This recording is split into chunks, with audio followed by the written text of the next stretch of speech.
Okay, good morning, everyone. Welcome to the Maryland Public Service Commission's administrative meeting for November 15th, 2017. What we're going to do this morning is we're first going to take our first four administrative meeting items, and we're going to take a quick about 5-minute break, and we will, when we come back, we will take up our last item, number 5. So let's begin with our draft minutes from the November 8th, 2017 meeting. I will move to approve the minutes. Is there a second? Second. All those in favor signify by saying aye. Aye. Minutes are approved. On to our consent agenda. Mr. Chairman, we have two items on the consent agenda this morning. Item number 1 is Spectratel of Maryland, LLC, DBA One Touch Communications, DBA Touch-Based Communications, filed a request to de-tariff its retail services. Item number 2 is filing from the National Security Agency. It's a request for approval to construct 13 Type 2 generators in Fort Meade, Maryland. Any questions on the consent agenda? If not, do we have a motion? Yes, Mr. Chairman. I move for item number 1 that we grant the company's request to de-tariff its regulated retail services. And for item number 2, I move that we approve the construction of the requested generators that the Commission finds meets the requirements for exemption from the CPCN requirement as set forth in Section 7-207.1 of the Public Utilities Article. Is there a second? All those in favor signify by saying aye. Aye. Motion carries. First item on the administrative agenda, item number 3, is Gotham Energy 360, LLC, filed an application for a license to supply electricity or electric generation services in Maryland. Good morning, Mr. Chairman, Commissioners. Kenny Albert on behalf of staff. This item addresses a request by Gotham Energy for authorization to operate as an electricity broker for commercial and industrial customers. Gotham's management has significant experience in the energy industry. Complaints have not been filed against the company in the other states where they are operating. We reviewed their website and it looks satisfactory. Therefore, staff recommends that the Commission authorize Gotham to act as an electricity broker. The company has not yet developed training and marketing materials, therefore we'd ask that their authorization be conditioned on them filing those materials 30 days prior to their use of those. And with those conditions, staff recommends approval. Thank you. Any questions on this item? If not, do we have a motion? Yes, Mr. Chairman. I move we grant the company a license to operate as an electricity supplier in Maryland, limited to broker services for the customer classes and service territories applied for and recommended by staff. Direct the company to provide marketing and training materials specific to its Maryland operations to the Commission staff 30 days prior to utilization of the materials in Maryland, and direct the company to file notice with the Commission within 30 days of any changes to the information in the application. Thank you. Is there a second? Second. All those in favor signify by saying aye. Aye. Motion carries. Fourth item on the agenda is Hagerstown Municipal Electric Light Plant filed revised tariff pages proposing to update net energy metering. Good morning, Chairman and Commissioners. Peter Wilson on behalf of staff. The Hagerstown Municipal Light Plant has filed revised tariff sheets for net metering to be effective as of November 15th. That's today. The proposed tariff sheets revise existing net metering tariffs to update the language to comply with COMAR 20.50.10 and condense individual net metering tariff sheets to a common rider applying to all rate classes. In compliance with COMAR 20.50.10, excess energy which is unused after the 12-month accrual period will now be converted to a dollar amount and credited to the customer rather than reverting back to the company. Staff has reviewed the company's revised tariff and approves the changes. Accordingly, staff recommends the Commission accept clean copies of the tariff for filing with an effective date of November 15th. All right. Thank you, Mr. Wilson. I had a question about the net excess energy that is unused after the 12-month accrual period. So this change brings the tariff in compliance with COMAR. I guess my question is, has Hagerstown, once COMAR was adopted, have they always been in compliance with COMAR, or has there been a period where they were not in compliance with COMAR? Good morning, Mr. Chairman, Commissioners. Phil Vanderheiden on behalf of staff. It's my understanding from speaking with Hagerstown that they have been compliant with the regulations and they have been crediting the excess energy back to customers as required, but that their tariff hadn't been caught up with the changes. So this is a housekeeping move to make the tariff say what the regulations indicate. But they have been doing that, from my understanding. All right, thank you. Appreciate that. Any additional questions? Was this something Richard. that was brought to their attention by staff, or just something they discovered on their own? The We did company. not let them. There was nothing recently. I think that I think they may have just been reviewing their documentation and found it.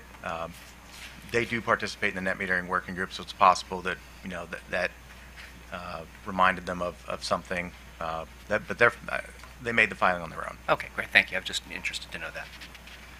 Anything else? Okay, if not, do we have a motion? Yes, Mr. Chairman, for item number 4, I move we accept the tariff revisions for filing and direct the company to file clean copies of the revised tariff pages with an effective date of November 15, 2017. Is there a second? Second. All those in favor signify by saying aye. Aye. Motion carried. Okay, we're going to take a quick 5-minute recess. When we do, let's bring up both our commission staff as well as PPRP to the council table. After we hear from those parties, then we will bring up the company next, and then we will hear from the AMP Council and the Sierra Club. They're here, and then we'll go from there. So back in 5 minutes.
back, everyone. Mr. Chairman, the final item on the agenda today is item number 5. It's Dominion Energy Cove Point LNG LP filed a motion to amend certain conditions of its CPCN and a request for expedited consideration. It's part of case number 9318. Good morning, Janice Morning. Flynn on behalf of this item 5. Dominion Energy Cove Point has filed an application to amend certain licensing conditions contained in the CPCN that the company was granted on May the 30th, 2014. The CPCN authorized construction of a 130 megawatt generating station to serve the liquefied natural gas export facility located in Calvert County. The application requests that modification of 3 conditions related to air quality. The first is the removal of the VOC numeric emissions limit in condition IX3 for piping and components. Second, a decrease in the project-wide VOC emissions limit contained in condition A3, Roman numeral I4, to reflect the removal of the piping and equipment component VOC numeric emissions limit. And finally, to revise condition A13 to allow for the use of the existing 3 GE Frame 3 combustion turbines and 1 Solar Titan combustion turbine to supply up to 25 megawatts of power to the project, in addition to the 2 existing GE Frame 5 combustion turbines previously approved by the Commission. The Department of Natural Resources Power Plant Research Program and the Department of the Environment Air Emissions Administration responded to the request in comments filed on October the 30th, 2017. These state agencies made several recommendations as are set forth in their comments.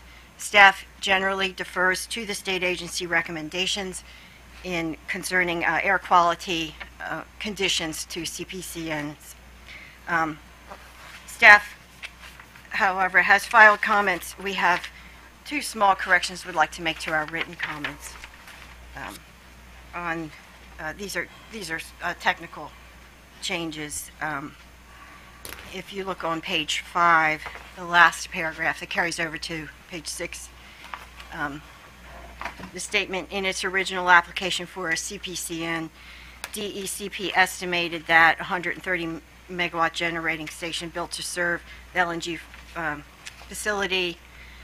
If we could strike that, it is the actually DECP estimated that, insert the words, the project would comprise 15,000 piping components. It's the entire project. And then on the carryover page, in that same paragraph, the second to the last sentence says that DECP claims that due to the significant increase in the number of identified components in the project, we'd like to strike that phrase, the phrase, due to the significant increase in the number of identified components of the project. We'd just like to strike that and just leave the words DECP claims that it would be technically and economically impractical to measure emissions limit at each component. So with those changes to our comments, staff's recommendation, however, is unchanged, as contained in our comments, that staff recommends that the Commission accept the recommendations of the Maryland Department of the Environment, Air and Radiation Administration, and the Maryland Department of Natural Resources Power Plant Research Program to approve DECP's request to amend condition AIX3, but without its stipulations, amend condition A, Roman numeral 3-4, but deny DECP's proposed amendment, amend condition A, Roman numeral I3G, per DECP's proposal, amend condition A, Roman numeral I2, to reflect the amount of volatile organic compounds emissions offsets DECP is required to purchase. Okay, well, let's thank you. Any questions for Ms. Flynn? Don, let's hear from PPRP. Good morning, Commissioners. Sandra McLemore on behalf of the Department of Natural Resources, PPRP, and also MDE, Air and Radiation Administration. With me today to answer any questions you may have is William Paul of MDE. He's the Division Chief of Air Quality Permits Program of the Air and Radiation Administration. And also we have our technical consultants, Miranda Brown and Mark DiPrinzio. With that, if you have any questions, we're happy to answer. Fine, we'll go to questions. I have a few, so let me start. And let me you addressed some of this in your filing. First of all, I appreciate a very comprehensive filing that the PPRP has submitted to us. It's been very helpful to go through that. In terms of the original condition for AIX3 for the VOC limits for piping and equipment. So why was PPRP comfortable with that as a condition 3 years ago, and now believe that it is not a condition that can be enforced? Well, I can honestly say that we probably made a mistake in incorporating that number as an enforceable limit. It's not typical that we have projects that have fugitive emissions to this extent. But in this instance, you had a facility that was required to account for fugitive emissions as part of the project because of its size and scope. And those fugitive emissions that were addressed was put in the permit as an enforceable limit. However, in hindsight, we recognize that the methodology to demonstrate compliance with those limits do not exist. And as a result, we said that it would be inappropriate to put it in as an enforceable limit. However, the regulations do require that they do be accounted for purposes of determining the amount of emission reductions that they would have to get for the project. But it is not an enforceable limit that you can account for like a typical point source emission. Hey, Mr. Paul, if it's so that brings me to, I guess, condition 2, which is the applicant's proposal to decrease in the project-wide VOC emission limit. That's in condition A34, and PPRP is recommending we deny that, and we actually increase that limit from 33.3 TPY to 50.9 TPY. Is that correct? Yes. So I guess my question is, if it is not, as Ms. Flynn said, technologically and economically feasible to measure those emissions, what is the point of increasing the limit if you can't measure it and enforce it? The fugitive emissions that have been identified is a calculated number, as opposed to the point source emissions, which are actually measured. And so there are many assumptions that go into determining what that potential emission is going to be for the fugitives. Unlike the point source emissions, the combustion turbines and so forth, where we actually have a demonstration to measure the emissions and determine exactly what they are. Now, in the beginning of the permitting process, the applicant, using the best of available information that they had from their vendors, did their best to try to estimate what those emissions would be for the fugitives. And when they got their final drawings, apparently there was a discrepancy with respect to what those components would be as far as the piping goes. In addition, the additional emissions is attributable to other emission points that would not ordinarily be included, but they have voluntarily included. So that's why the fugitive emissions has increased. But the reason why we disagree with the applicant for excluding it from the requirement to account for it is because COMAR says that they have to certify project-wide emissions for the facility. And in addition, it was part of the new source review that they had to account for the emissions in order to get the emission reduction credits. So that's why that number has to be accounted for, and that's why it's in the permit. Okay, I'm not sure if this is in your area of expertise, but I wanted to ask about the VOC credits, which the company purchased, and I think it's PPRP's position that they purchased way in excess of the credits they need, even with this additional increase. So would you be able to explain exactly where these credits are purchased from and where the funds go from the purchase? Well, based on our regulations, I'd have to look at the documents to see exactly where they purchased it from. But they have to obtain it from a source that is an area that has an equal designation with respect to non-attainment. Okay, for example, Maryland is in an area designated as moderate non-attainment.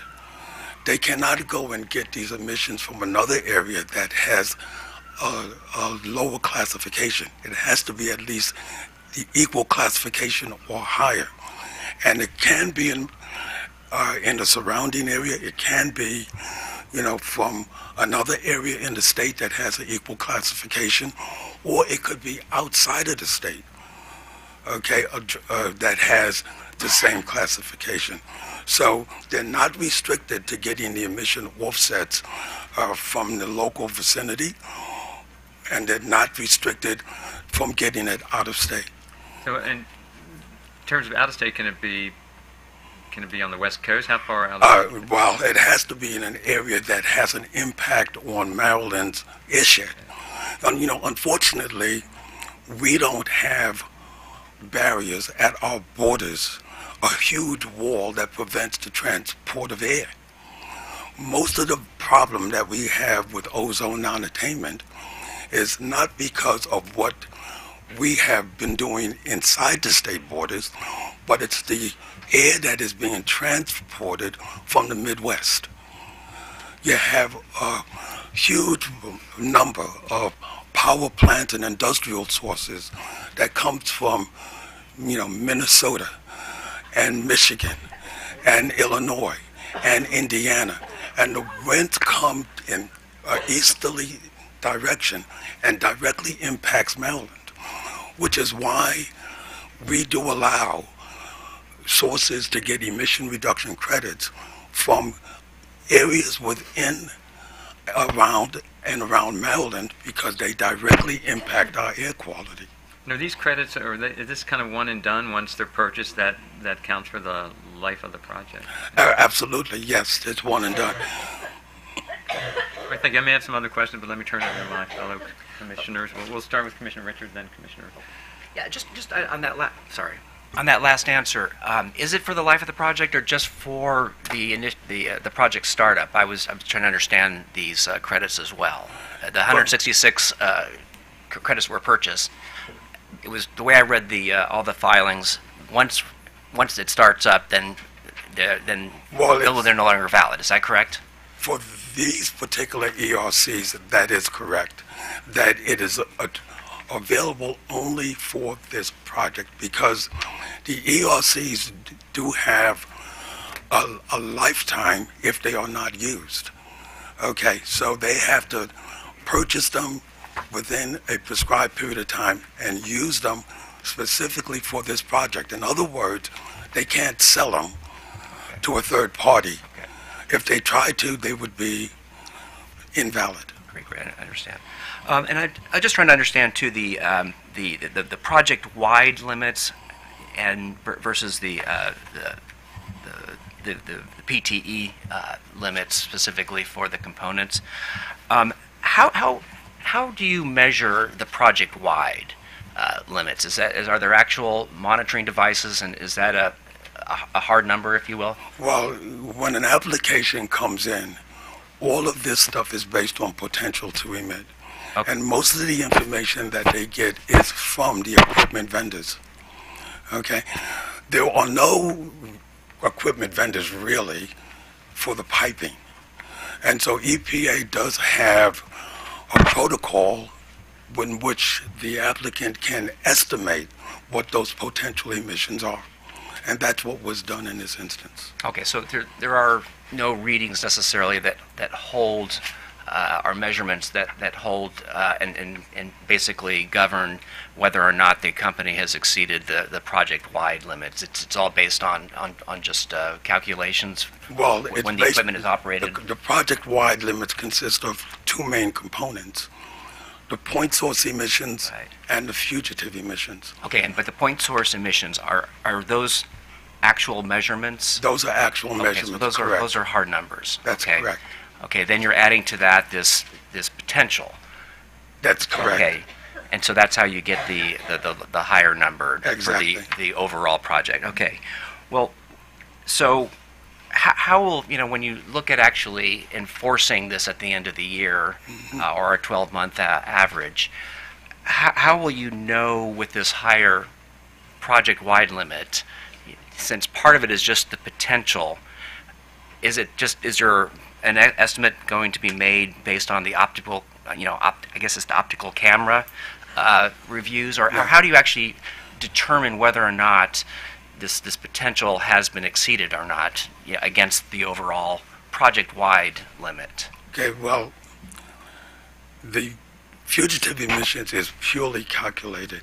There is an assumption about the amount of leak. Okay, so you're assuming that has automatically happened. That's right. Okay. Even though the applicant is putting in measures to reduce leaks, in some instances, zero leakage, okay, the assumption that we are making is that there's going to be continuous leaks.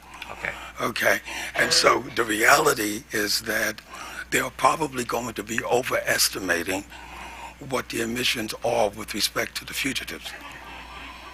Okay, now I understand a little better. So the year starts and automatically it's the 20.1 tons per year that is assumed to have already happened. No. They start out with zero.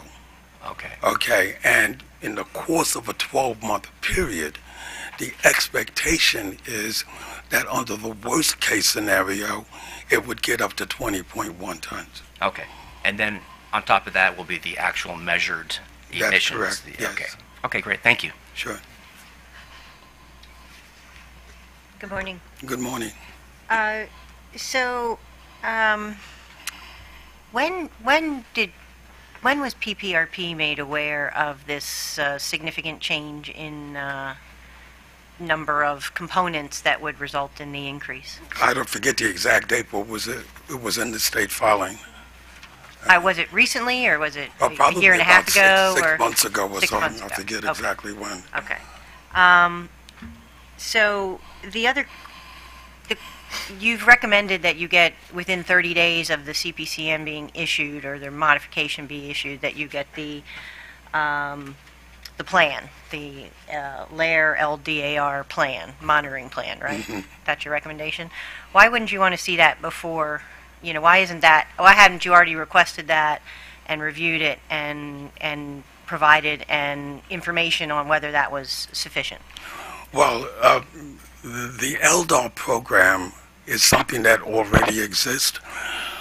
However, there is a unique element to the LDAR program for each facility, okay, that undertakes to implement that plan. And so we're just giving them sufficient time to develop what that plan is. I mean, if you think about it, they had preliminary plans submitted as part of the application for the project. Then they get the final plans, and they see that there's details in the final plan that was not addressed in the preliminary plan. And so rather than being premature and say, give me your plan up front, we say, get all your ducks in a row and then submit to us a plan so that we know exactly what it is you're going to do. that when we have an inspector come out to your facility, we would be able to identify the pieces of equipment, the components, exactly what the inspectors are doing with respect to their monitoring to ensure that they are implementing the plan. That plan is important for us because it represents basically the map for the inspector to go and say, let me go check this area here to see how it is you're actually measuring, what tools you do. They want to be able to check the records. They want to be able to check the frequency with what they're doing it and so forth. So rather than just leave it open for them to just say, oh yeah, we have a plan, we're saying that we want to be able to see the plan, and so that our inspectors are prepared when they go out to the facility to inspect it. Right. I understand that you want to see the plan. I think that's a great idea. I'm just, you would think that this facility is, close to wanting to be able to operate or close to being able to operate, and that the plan would already be in place and they would be, they would already be there. I would have thought they would have already been there, and therefore you would have already been able to review the plan, before the facility actually went to be operational. Well, the plan is not a regulatory requirement. There's no federal rule or there's no state rule that requires them to do that. But we are doing it as an extra measure to make sure that this part of it, of the process, is done and done properly and done prior to any of our inspectors go to the plant. It's not likely that we're going to have a compliance inspector going there on day one when they start up any part of the facility. It's when they are probably fully in operational mode that we will make an effort to go down and inspect it. But we don't need it up front. Mm-hmm. And what if there were concerns with the plan? If they submitted a plan within 30 days and then you had some questions or concerns, you wanted them to modify the plan? Well, it's our expectation that they would have gotten sufficient advice from their consultants as to how to develop the plan that works for their facility. We are not in a position to tell them that this is wrong or that is wrong. What we want is a roadmap that we know that they are going to follow, and that when our inspectors go to the site, they know exactly what to look for.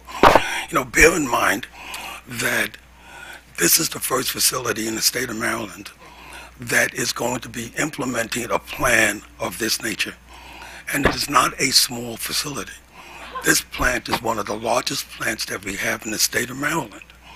And so there's a learning curve for everyone. It is not just the state regulatory agencies, it's actually the permittee who is now doing this for the first time as well. And just like you have, a newborn learning how to crawl before they can walk, the same applies here, that you have a learning curve that we all have to go through. Okay, and my next question is, why you've also recommended that you get notice of deviations annually from the plan. Why wouldn't you ask for immediate or within 30 days notice of a deviation from the plan instead of annually? I thought it said annually that you were looking for deviations from the plan. A deviation doesn't constitute a violation. Okay, and we deal, for example, with continuous emission monitors for power plants, for example. Every time there's a deviation, it doesn't mean that there is a violation of a standard. Okay, but what we want them to do, sometimes a deviation can be an indicator that they need to do something. Okay, and we want to know to the extent are they having these issues, so that we can project as to whether or not there's more oversight that needs to be done or not. Right, and I understand that a deviation is absolutely not necessarily a violation, but if there are deviations or changes in the plan, I'm wondering why you wouldn't want those within, 30 days of the deviation, so that if you did have a concern, as you just discussed, that it would be something that you could look at on a more immediate basis, as opposed to, potentially as much as, 6 months or a year after the fact. Well, historically, when we issue permits to a facility, we make adjustments as we go along. There are some facilities for which we realize that there may be more inspections that are needed, or that some portion of a record keeping has to be upgraded. We do that on a case-by-case basis based on the historical operation of the facility. So sometimes it's premature to just try to put it in, especially into a CPCN, which is very, very difficult to make changes to without having to go through the PSC. These are the kind of things that we would incorporate in our Title V operating permit, for which we can make adjustments much more easily. That's all I have. Thank you. Any additional questions? Yes, good morning. I just had a couple of more basic questions, and tying up a little bit to Commissioner Herman's first line of questions. I'm curious as to why these changes that are being proposed now weren't identified when the original plan was produced. I understand there was a lot of estimations there, but we're still kind of working with estimations. So what was the reason for missing it? Well, there's multiple changes that have been requested. Some of them have been on the use of existing combustion turbines for emergency use and so forth. But with respect to the fugitive emissions, it's really an attempt by the permittee to provide a proper accounting of what the emissions are. And it's kind of interesting, but fugitive emissions, because they are not easily measurable, okay, if they did not bring it up voluntarily, how would we know? Okay, that's the reality. Fugitive emissions are not measurable, okay, but it's because they recognize that the fugitive emissions are directly related to the number of components that they have within the piping and flanges and so forth, that it's an obvious issue, especially when we had an emission limitation in the permit of 2.5 tons, okay? And they recognize that because of that direct correlation between the number of components and emissions, that potentially they could have been in violation of that limit, even though that limit was not federally enforceable. So there was incentive on their part to try to get this corrected. So are we at a limit that the state believes is the correct limit now? We believe it's what the best information that the company has based on information provided to them by their vendors, and their effort to voluntarily include components that would not ordinarily be included. But yes, in my honest opinion, I think it's an overestimate of what the actual emissions are going to be. Extremely likely that it's going to be an overestimate. It is an overestimate, but it represents the worst case scenario, and under the rules, they are required to look at the potential to emit. So even though the actual emissions are likely to be substantially less, they did take the correct approach in looking at the worst case scenario. Thank you. Can I just ask one follow-up question on Commissioner Herman's? Did I hear you say that the leak detection and repair plan is not a requirement to actually to achieve the requirement for the lowest achievable emission rate? Well, we have the company has proposed essentially a work practice instead of an emission rate, okay, because you cannot measure the fugitive emissions. So Right. the LDAR does in fact represent. But there's still, I guess if you wanted to go with a completely leak-free approach, which the commission did not go that direction, but still to try to get to the lowest achievable emission rate, it was my understanding that that's what the LDAR, the Exactly. leak detection and a repair plan was supposed Exactly. to achieve. Exactly. So, so that makes it a requirement. Is that Yes, correct? it is a requirement. Okay, Yes, so yes. it's not optional. Maybe I heard the answer wrong. No, then. no. The layer, the lowest achievable emission rate Okay. for fugitives Right. is the implementation of the LDAR program. Okay, that's required. And it is an active plan. In other words, we're not trying to just assume that they're going to hit the PTE, each year. Isn't the LDAR meant to actually try to detect leaks Absolutely. actively? Absolutely. And isn't there a requirement within 5 days that the leak detected is repaired, and that it's certified repaired? All my numbers are jumbling here, but within, was it 15 or 30 days? So it is an active plan, is that Yeah, correct? it's an active plan. It's proactive. It's ongoing. And so, yes, it's very rigorous. Okay, and that's meant to reduce the PTE. In other words, there's the assume that it's going to reach this 20.1 level, but the expectation is the LDAR is supposed to stop that from happening ever. Yeah, essentially, yes. Okay, thank you.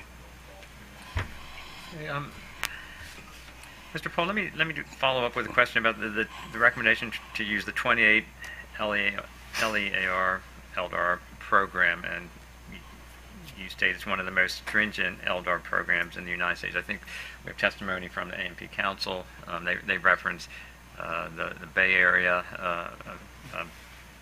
standard as more stringent. I wanted to get your views as to why you think that the 28 LAER LDAR is the proper program that we should apply. Well, it's my understanding that the Bay Area program, that particular rule, is specific to the petroleum industry and the chemical industry.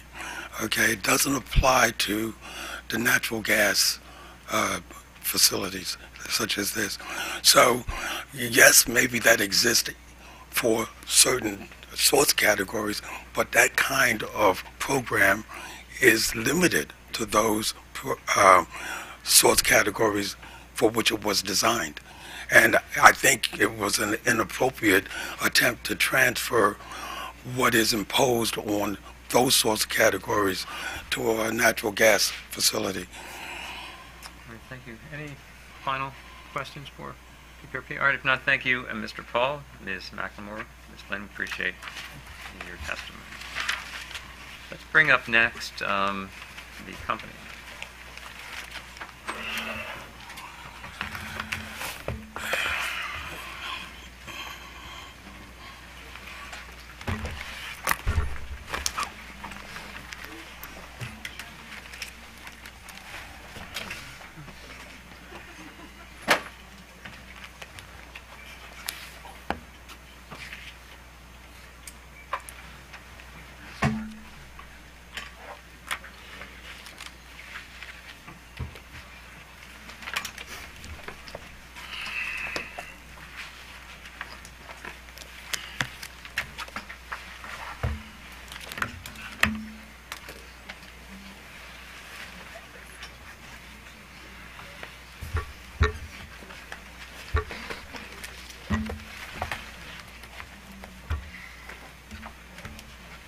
Good morning. Who would like to start us off?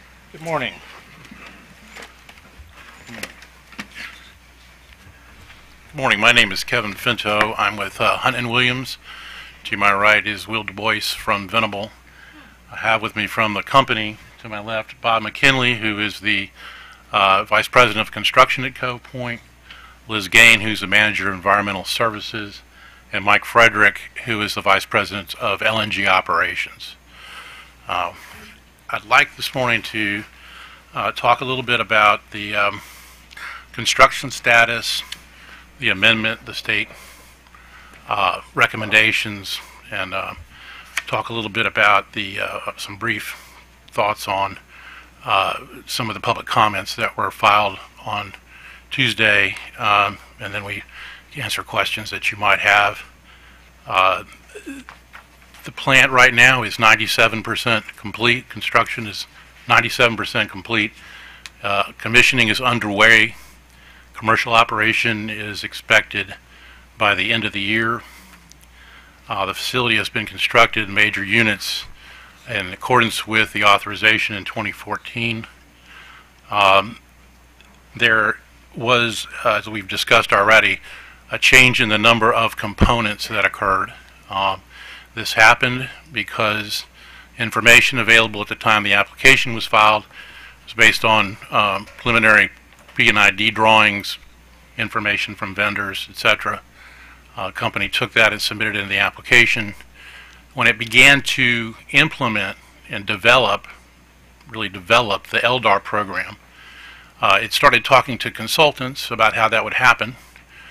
Consultants gave them varying views, and the company decided it would include all components, not just piping components identified in the CPCN, but also equipment components, not things that connect things, but things that are on pieces of equipment.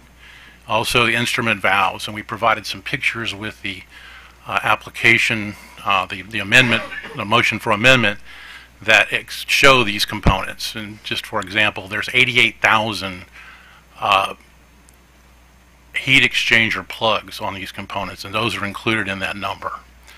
The company also started, as part of the development of the LDAR program, to look at the facility and develop a database of each one of these components. And in doing that work on site, it identified a much larger number of components than had been obviously originally thought with that more expansive definition. And that's how we got to this point. The company has looked at this and decided that it obviously needed to come and talk to the PPRP. It developed its motion for amendment, filed that. You've heard about the request today.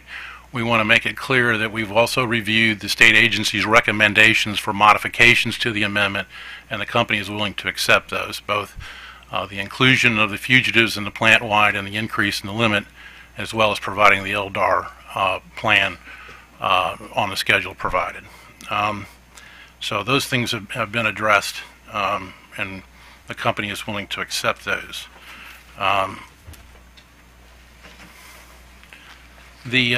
Wanted to address quickly just two public comments that were made. There were comments made about the potential for adverse health effects.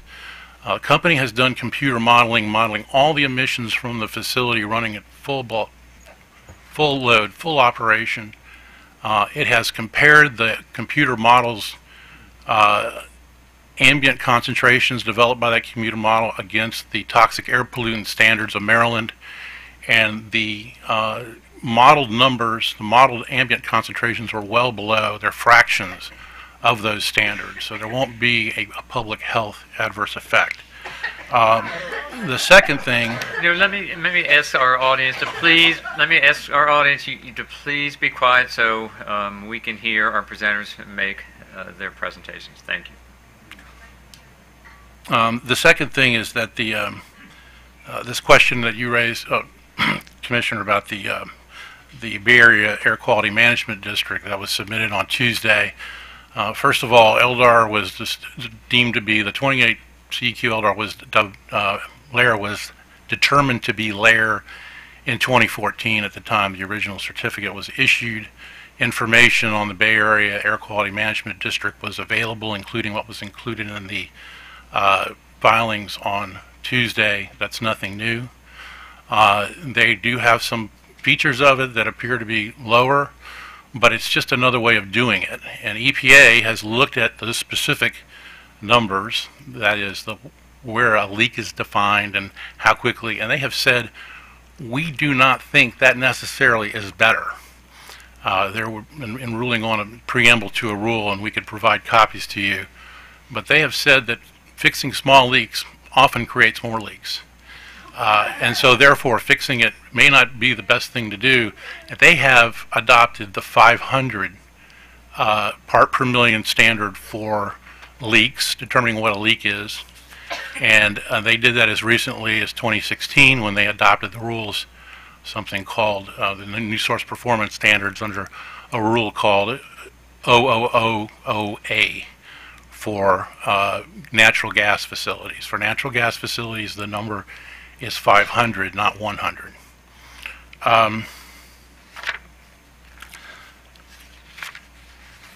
The requested amendments satisfy all the requirements.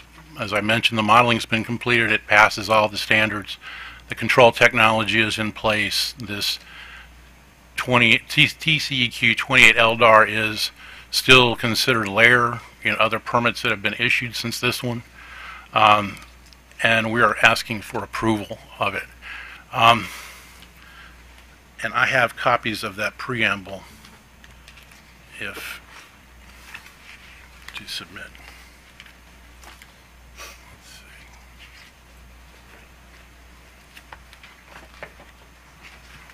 If I may approach. I'll point you to that.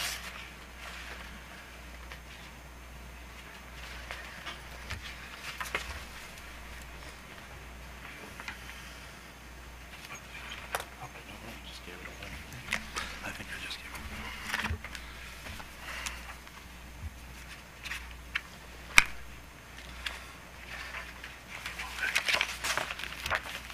Can I borrow that for a second? Thank you. If you look at page 5 of this document, it's actually labeled at the top 65305. And if you look down at the first column, section A, and then number 1, amended work practice standards, and you move over to the second column, the first full paragraph, it says requirements and documents under than the federal NESHAP have also lower leaks definitions than subpart VV, which is this one. For example, most of the consent decrees for petroleum refineries specify leak definitions, etc.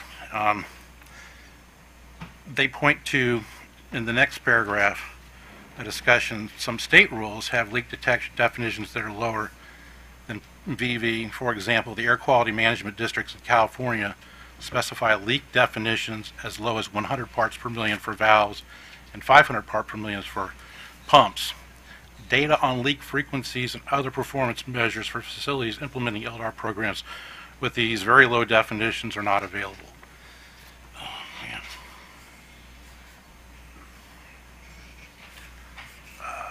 I'm sorry, I gave away the one that had my handwriting on it. If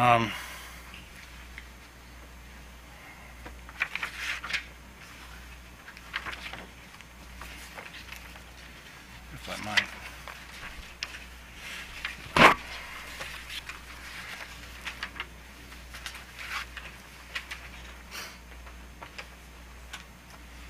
Here it is. In that same column in the last paragraph, in the middle. Even lower leak definitions theoretically would result in lower emissions, but available evidence to date does not support selection of lower values. Our impacts analysis shows that lowering the leak connections to 500 for valves in 2000, oh my word. The conclusion of EPA, and I apologize, the conclusion of EPA was that by lowering them, you don't necessarily get to lower values. And I'll bring this back up in a second.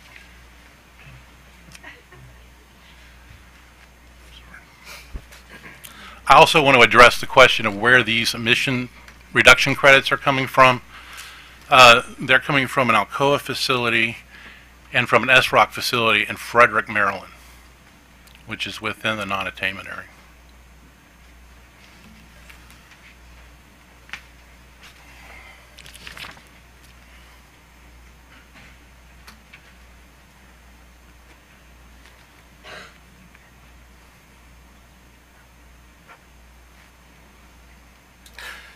Here are the paragraphs, and it was close.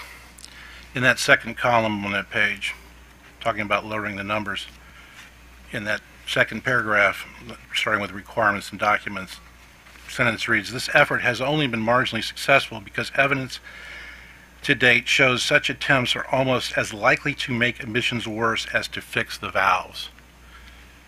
And again, lower on that page, down in the last paragraphs, even lower leak definitions theoretically would result in lower emissions. Available evidence to date does not support selection of lower values.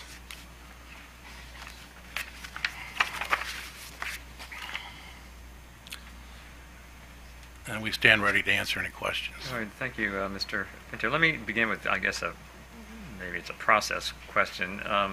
That is, when did Dominion Cove Point become aware of the fact that there's no technology available to actually measure the VOC limits for piping and equipment, and therefore you would need an amendment to your CPCN? It's always been known that it's not possible to measure fugitive emissions. You can only calculate them and estimate them. The distinction between measurement of actual emissions, which you can do from a stack or a chimney, because it's confined and you can measure the flow rate of gas flowing through it. You can actually measure that. You cannot measure the actual mass rate of emissions from a fugitive because it's not confined, it dissipates as it comes out. So you can measure the concentration with a PID, but you cannot measure the actual flow rate. So when was, maybe I should ask it this way, when was Dominion Cove Point aware that it would not be able to be in compliance with its CPCN? It became aware of it when it determined that the number of components was going to far exceed what it originally estimated as being the number of components.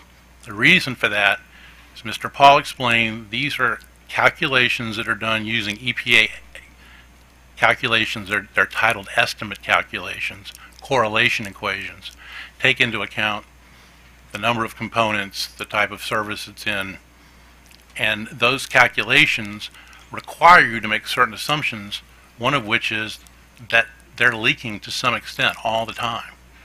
Even though that's not happening, you have to make that assumption.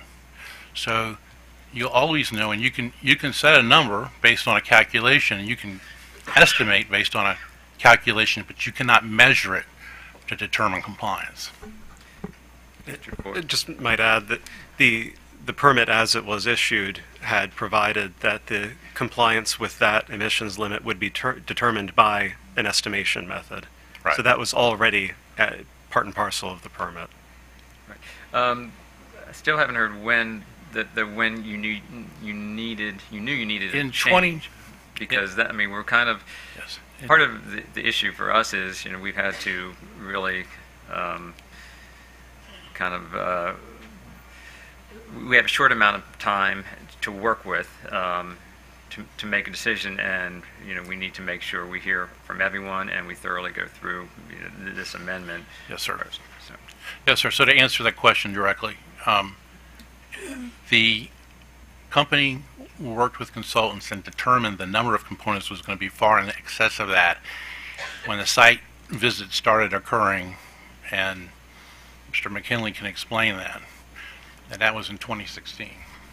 So we used the Texas standard to develop our original 15,000, which looked at strictly at piping components. Back in the spring of this year, in the April timeframe, we had our working with a couple of consultants. We had the consultants come to the site, walk down the systems. We got various recommendations, but we went with the most conservative recommendation, which included all components, all plugs, all equipment. And at that point, we determined that we were going to far exceed the 15,000. So it would be back in the spring of this year. okay. And Mr. McKinley, when is Dominion Cove Point hoping to begin operations? And am I correct? You need an amendment to your CPCN prior to being able to commence operations. We are looking to commence operation at the end of this year and do not need the amendment to go into initial operations. All right, I may have some additional questions, but let me turn to my fellow commissioners. Commissioner Linton, you want to start? Yes, thank you, Mr. Chairman. I had a question regarding the company's outreach to the community. There's obviously a very significant community interest in this project, and I was just wondering if you could tell us a little about what you've done to engage the community and the citizens that are there. Sure, Your Honor. As we approached this this motion, if you will, we made sure to take a number of steps from a notice standpoint to get notice out to the community so they would have an opportunity for input. That included multiple filings, or multiple publications in newspapers, social media, our Code Point Facebook page, our Code Point homepage. So we made an effort from a publication standpoint to get word out to the community. Okay. Was there anything additional to that? Or was there any kind of, I understand the online component of it, but I'm talking about in terms of, obviously there's been some concerns that they've raised. There's been a number of public comments we've received and documents submitted to the commission. So in terms of addressing some of those kinds of concerns, has the company attempted to do that? And not necessarily just in response to this, but just during the course of your project. Yeah, so the other thing I would offer is we have a list of interested individuals that we send updates to, that they had the opportunity, as we started the project back in 2014, we started compiling that list of people that were interested in it, and we do routine mailings to those folks. We included the notice for this on that. As far as the comments that have come up during this proceeding, of course, we've tried to respond to those in our responses to the commission. There are a number of things that have come up as we've gone through the project that we've identified in different ways in different meetings. So we've attempted to do that, yes, sir. All right. I may have a few more, but I'll allow other commissioners to jump in. Commissioner Richard? Yeah, sure. Maybe the question I would have, why did you purchase 166, VOC emission credits in 2013, 2014? I mean, were you aware of what the requirement was at that time? And, the one, was it times, the emissions times 1.3 would be the actuals? And, I mean, after your initial filing, you were only on the hook for about 44 of those, and then now it's 60. So why did you buy 166 in 2013, 2014 timeframe? Your Honor, I believe the company keeps a certain number of ERCs in inventory for various purposes. I thought this was just for the project, though. These were only valid for this project startup. You buy them in what's available. Instead of buying certain numbers of them, you buy as available. They're hard to get, so when they're available, you oftentimes buy more than you might need. So there wasn't any concern that the emissions might be much higher than initially projected, and you wanted to make sure you had a large reserve. Again, I'm just trying to really understand why you spent so much on these credits that you according to your application, you didn't need. To give a little bit of background on this program, so the kinds of emission reduction credits that we're talking about here are a standalone program under air permitting. So if you take RGGI, you take any of the emissions trading markets that you think about, set those all aside. This is a distinct program created by EPA where it is part of the New Source Review permitting program. And it requires that you have emissions offsets when you're having an emissions increase. The only way they get created is by its own essentially permitting process where an existing facility shuts down a unit or takes some other step that creates a permanent and enforceable emissions reduction. So as you can imagine, there isn't a lot of that takes place. The Maryland Department of the Environment maintains a registry of what has been created, and it is not a very liquid market. I can say that for sure. At any given time, there may be 6 to 8 facilities who have any kind of emission reduction credits. I'm not talking about 8 who have VOCs. It may be 2 who have VOCs, 3 who have NOx, one of them overlaps, things like that. And so the sellers, in my experience, not to go into the details of any transactions here, but in general, sellers have a pretty good bargaining position, and if they're selling their stuff, they would probably like to exit the market entirely and get somebody to buy a big chunk from them so Okay. that they don't have to deal with this. So that is what happened in this case. You were required to buy all those Frederick credits, all of them, or you weren't getting any of them. Is that what you're saying today? I'm not sure what happened in this exact transaction. It's conducted. The company buys and sells ERCs from time to time, but I do know that these are difficult to come by, and when you can get them, you often have to buy them. You often want to buy them. Okay, but it is true. Once the project starts up, if it starts up, these they are.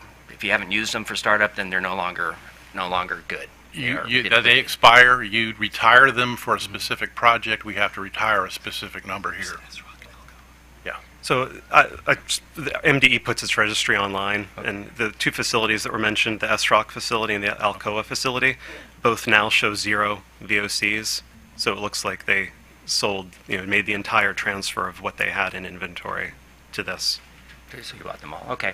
I guess the second question I had is that there were some recommendations made by the interveners AMP about on-site alternatives, or at least on-site remediation efforts.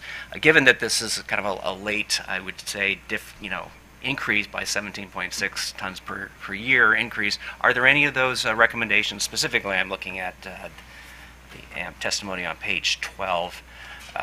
On-site alternatives are available to fully offset the 17.6 TPY increase in fugitive VOCPT. Are any of those, potentially back on the table that you would consider, for this amendment? As far as the permitting process that we originally went through in 2013, Dominion Energy went through and was subject to LAIR, which is lowest achievable emissions reductions. At that point in time, we went through in all of the available places to limit emissions. We did. And so at this point in time, being able to go back and look for other available opportunities to limit emissions, that has already been taken. In addition, with the way that the program is structured, any emissions reductions or credits had to have been taken or accounted for prior to construction of the facility. I understand that part of it, but just again, given this late proceeding, is there anything that is being suggested by the interveners that potentially the company might also at this late date implement to try to accommodate some of the concerns? And the answer is no, because they're not available to us. A lot of the things they're discussing were things that were discussed earlier, and they're not possible with construction and operation of this plant. No other remediation. Right. Okay. All right. We're down to bone. All right. Good morning. If I could drill down a little bit further into some of the timing issues. I believe I heard you tell the chairman that you were planning to begin startup, or I'm not exactly sure the right term, but starting to run the facility by the end of the year. Did I hear that properly? Okay, and that you did not need a decision on this request for modification in order to begin that startup. Did I also hear that? Yes, Your Honor. What, if I could elaborate a little bit more, will be, as far as complying with the limit that we're discussing from a VOC perspective, we'll be doing our first monitoring we have currently planned in February. So we wouldn't begin to accumulate the emissions. We're going to begin to accumulate those as we do the monitoring, and that's when we will have to comply with the limit. So we wouldn't necessarily need the motion approved before we go into operation. Now, we do feel like it's a pretty simple, straightforward request from a technical legal standpoint. We feel like the public's had the opportunity to provide input. There were 2 public meetings in Calvert County before this hearing. All the written comments, of course. So we feel like the opportunity's been there. The agencies have made their recommendations, and we think it's reasonable to request prompt action on the motion, but the answer is we wouldn't need it to go into operation. Mm-hmm. And so I think you answered my second question, which was when you plan on start monitoring under the plan in February? That's our current plan, yes. Okay. And explain that to me a little bit? I mean, will you be doing, some sort of other level of monitoring before February? How, or are you just going to start in February? How is that going to work?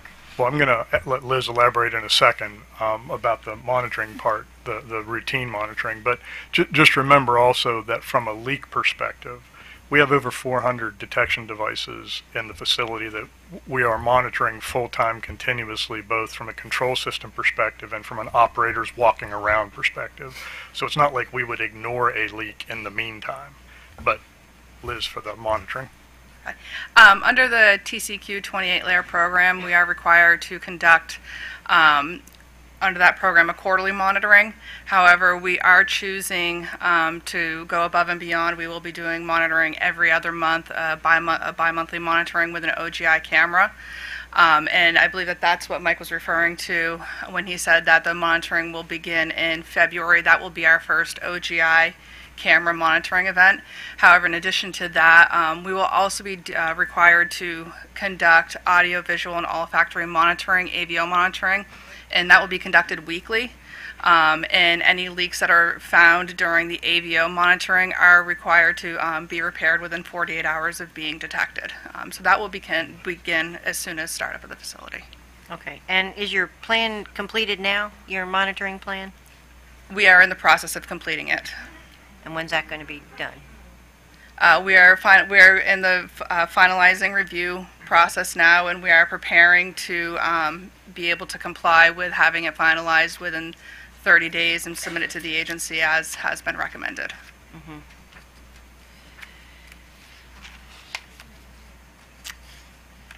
Mm-hmm. And again, I'd like to drill down a little bit onto the, you said I thought I heard that you were aware of the difference in the number of components in 2016. Is that right? 17. Spring of 17. That's when our consultants came on site in 2017 and really gave us different advice on what to include, what not to include, and that's when we decided to include everything and realized that we would be above the 15,000. So I understand I understand your argument about the 88,000 that were not originally included, but that leaves us with an additional about 60,000 components. And I think I have my math right. Yeah, the other big difference is instrumentation, both instrument tubing, instrument valves, and the instruments themselves. They were not considered to be piping components. They're typically half-inch stainless steel tubing.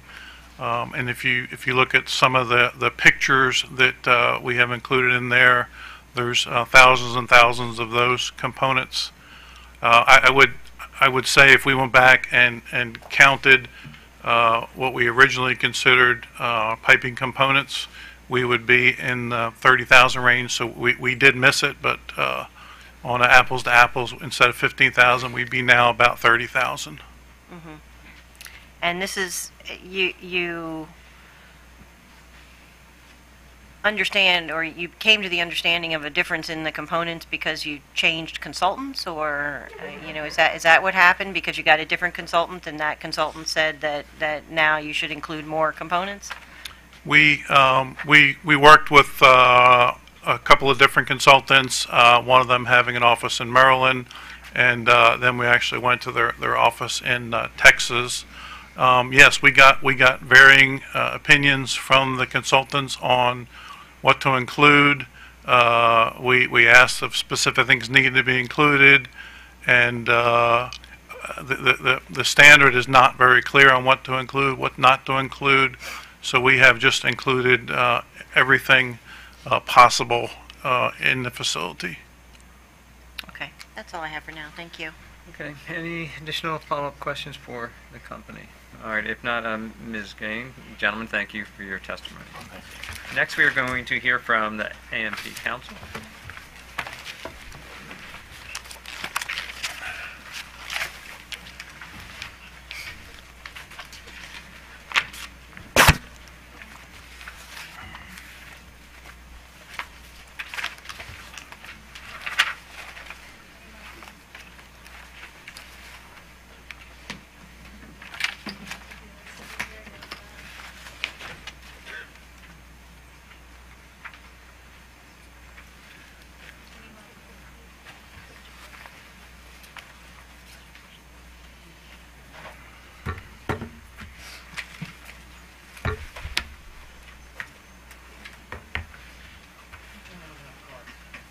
sorry, cards?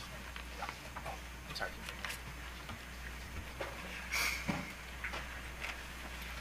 I'll give it to you after.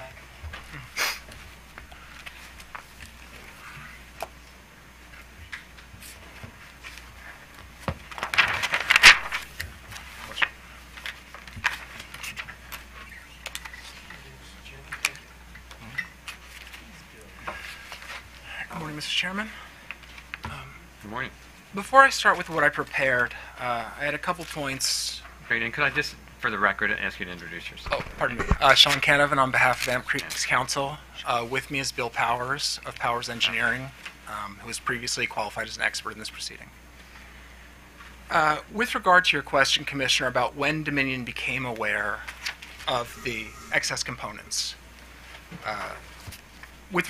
in response to AMP's data request number 1, the question, please state the date on which anyone employed by DECP or a Dominion parent company became aware that the FUGA portion of the generating station would have a greater number of components than the project as described in the original application.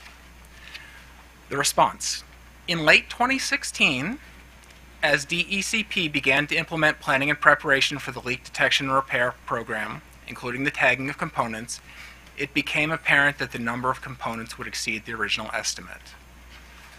I haven't submitted that as evidence because I didn't think it would be contested, but since they just said they became aware in 2017, I can submit that after the hearing. With regards to why the request is being made now to remove the numeric limit, nothing new was discovered. As both PPRP and Dominion said, these are not new components, these are not foreign components. These are flanges, pipes, things that have been in use. What actually happened is a facility in Louisiana, according to Dominion, they didn't submit this permit as evidence, was allowed to take their numeric limit off. So now Dominion wants to take theirs off. Again, in response to an Amp Creek's data request, which was included as Exhibit 1 to our motion for summary judgment, Dominion stated that their position that the numeric limit could not be applied had nothing to do with the new components, that it could not be applied to the original configuration as proposed, and that it could not be applied to the new configuration. So anything they're now saying with regards to these new components causing the inapplicability, as they contend, contradicts what they've already said. Okay. In a second, I'm going to turn it over to Mr. Powers for some of the more technical things, but I just wanted to bring up a few points. The first is, we're presenting evidence from Mr. Powers as an expert. The PPRP put up their expert, and Dominion offered expert testimony throughout the process. So a lot of this is going to be you judging which expert can be trusted.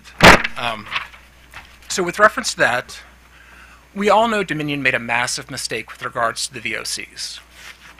But if you take a look at page 11 and 12 of the PPRP's testimony, Dominion also massively undercalculated the emissions the Frame 5 turbines are going to be emitting. Okay? As the PPRP states, Dominion estimated in its original estimate, in the estimate, the revised estimate, Dominion stated that the Frame 5s were going to emit 3.7 times as much emissions. 3.7 times as much. Now, what's notable here is these are not new turbines. These are turbines at a Dominion facility that have been working. So Dominion miscalculated the emissions from a facility they own from turbines they've been operating. And obviously, as you heard with the PPRP, they said simply, we just got it wrong. And I think as Commissioner Herman sort of elicited a little bit, it seems like the PPRP is not really doing much in terms of keeping Dominion to any real standard. As they mentioned, we want the plan, but it's not our place to say whether the plan is any good or not. So when you do start to deliberate and you consider, whose expert you're going to accept, Dominion's made two massive errors. And the PPRP has said flat out today that they were just wrong. Also, With regard to the position of both PPRP and Dominion and the numeric limit, they had plenty of time to raise this. They both accepted and advanced the position that the numeric limit was appropriate. Dominion proposed the numeric limit, and as detailed in our motion for summary judgment, endorsed it on multiple occasions, as did the PPRP. As Dominion mentioned, judicial estoppel may not apply 100% because this is obviously not a judiciary proceeding. But the fundamental concept of equity does apply. What happened before is they took one position, and now that they've seen what they say happened in Louisiana, which again they haven't presented evidence of, they see an advantage to be gained, and they've changed their position. Again, these are not new components. Even the components have been added.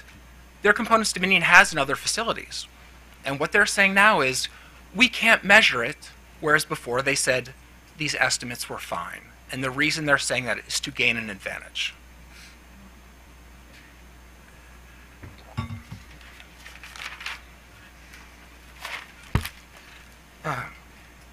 With regards to actual emissions, not the emission limits. The emission limits are set based on 24/7, 365 days a year operations, which is not how these will actually function. Actual emissions are going to increase massively. First, the VOCs are going up by an order of magnitude. But also, the emissions from the Frame 5 turbine are increasing by 400% because Dominion misreported them. The Frame 3s that are being brought in are going to emit more pollution. Again, the potential to emit and the limits are set up here to take into account the worst case. But the normal range of operations is somewhere down here, somewhere in this range. And what Dominion is doing without saying so is they're taking this range of normal operations and they're moving it up. So in terms of what's actually going into the air in Calvert County, that's increasing massively, and Dominion's not saying so. It's increasing because they miscalculated the Frame 5s, it's increasing because the Frame 3s are not as efficient, and it's increasing because they couldn't count their own components.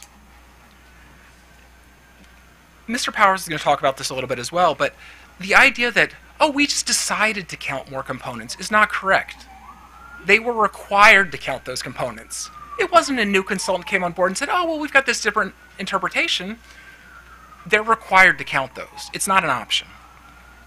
And two more things. The first with regards to what the PSC does. As the Court of Appeals recently told us, the PSC has great latitude in imposing conditions. And the PSC obviously has a very important role to play in determining if all of the various environmental laws are complied with, and if a permit can issue, or if a modification can issue. But the statute makes clear that the PSC's role goes beyond that in determining whether a permit or a modification should issue. In the underlying hearing, this was a very close case. The PSC essentially said, we need to add these $48 million of benefits just to push Dominion over the line, okay? And what's happened now is Dominion's come back and said, we've got all this new pollution, and the new benefit is nothing. There's nothing new. There's no benefit. These emission reduction credits are not something Dominion paid someone to do. Those two plants in Frederick did not shut down because Dominion opened this one. They happened to shut down and Dominion bought the credits. There's no direct correlation. What is absolutely clear, both from the Court of Appeals decision and the PSC's previous practice, is whether a reduction in NOx or a reduction in VOCs from a different place could legally substitute for the emission credits, it is 100% clear that you can make them do that anyway.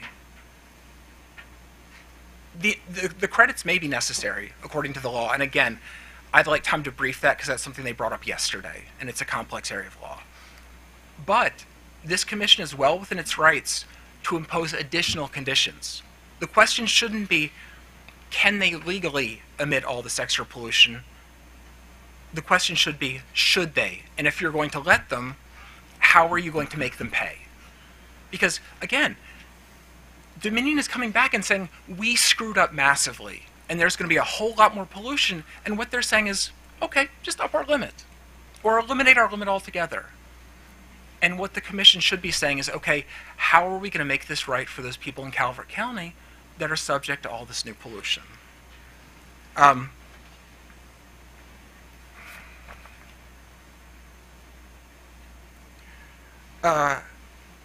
Actually, with that, I'm going to turn it over to Mr. Powers to talk a little bit about some of the more technical aspects, unless there are questions. While we do that, we can always come back with questions. Sorry. Good morning, Commissioners.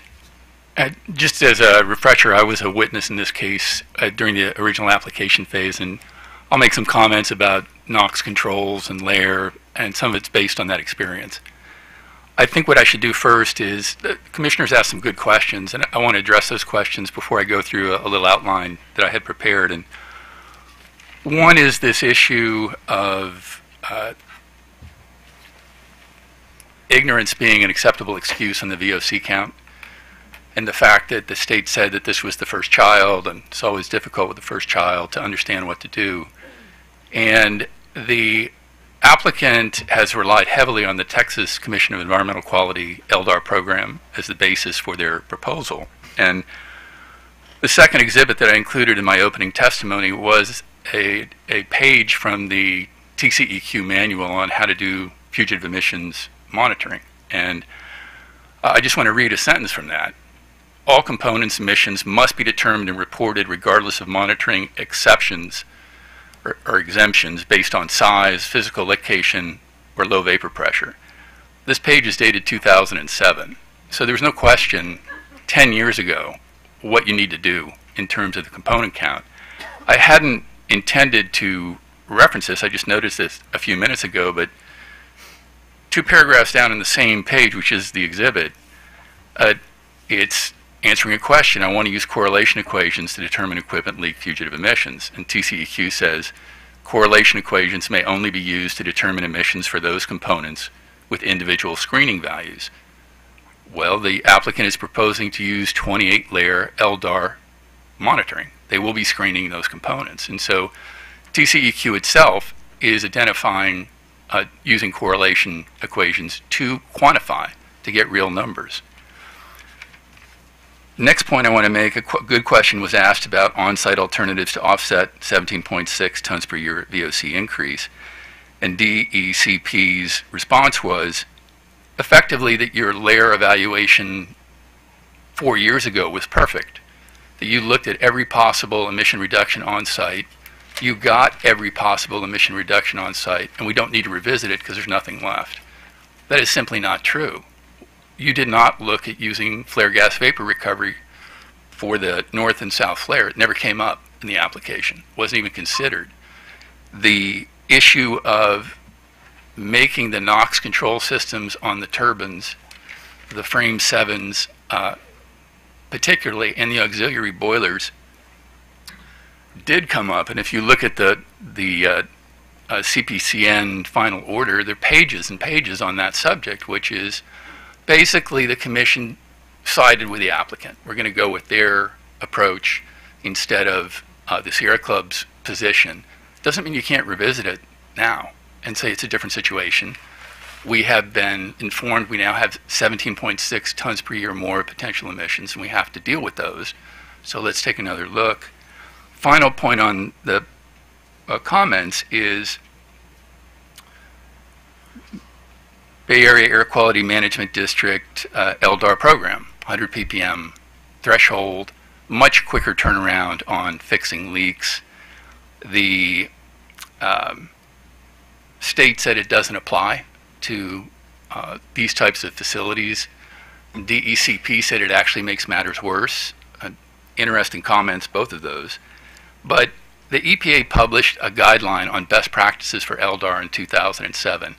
The only state program it referenced was Bay Area Air Quality Management District 818 as a best practices guideline. And so I think that should close the book on that. Now, getting to the points that I had prepared, there are 2 primary issues. One is the position of the ECP that ignorance is a perfectly acceptable excuse in terms of the component counts and resultant emissions, and the state agency's position that it's the first child and who would have known and we should let it pass.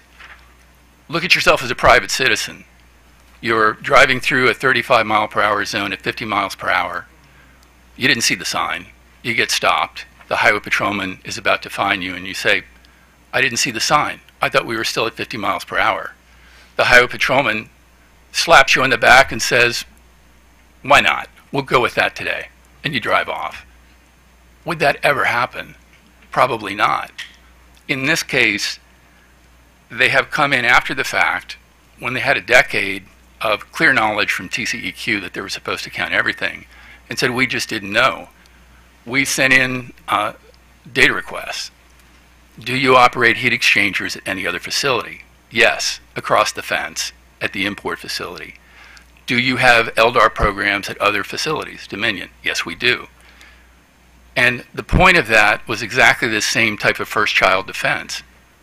You have these programs. You have that heat exchanger.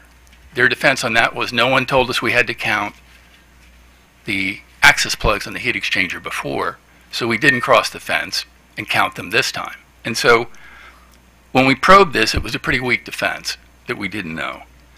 And also, as an expert for the Sierra Club, I did not have a chance to review 147,200 components that weren't included in the original application. There was no layer review of those components. Defense Now is the only entities that advocated for layer being leakless components was the Sierra Club, as if because it was only one entity that advocated for leakless as layer, it really doesn't matter that much. But fundamentally, there was no opportunity to review this tranche of components in the context of the original application. And that same comment holds true for the proposal to increase flexibility by pulling in the GE Frame 3s and the Solar Titan turbine. Had no opportunity to review the emission limits that they were subject to back then in order to assure that they complied with a layer level standard.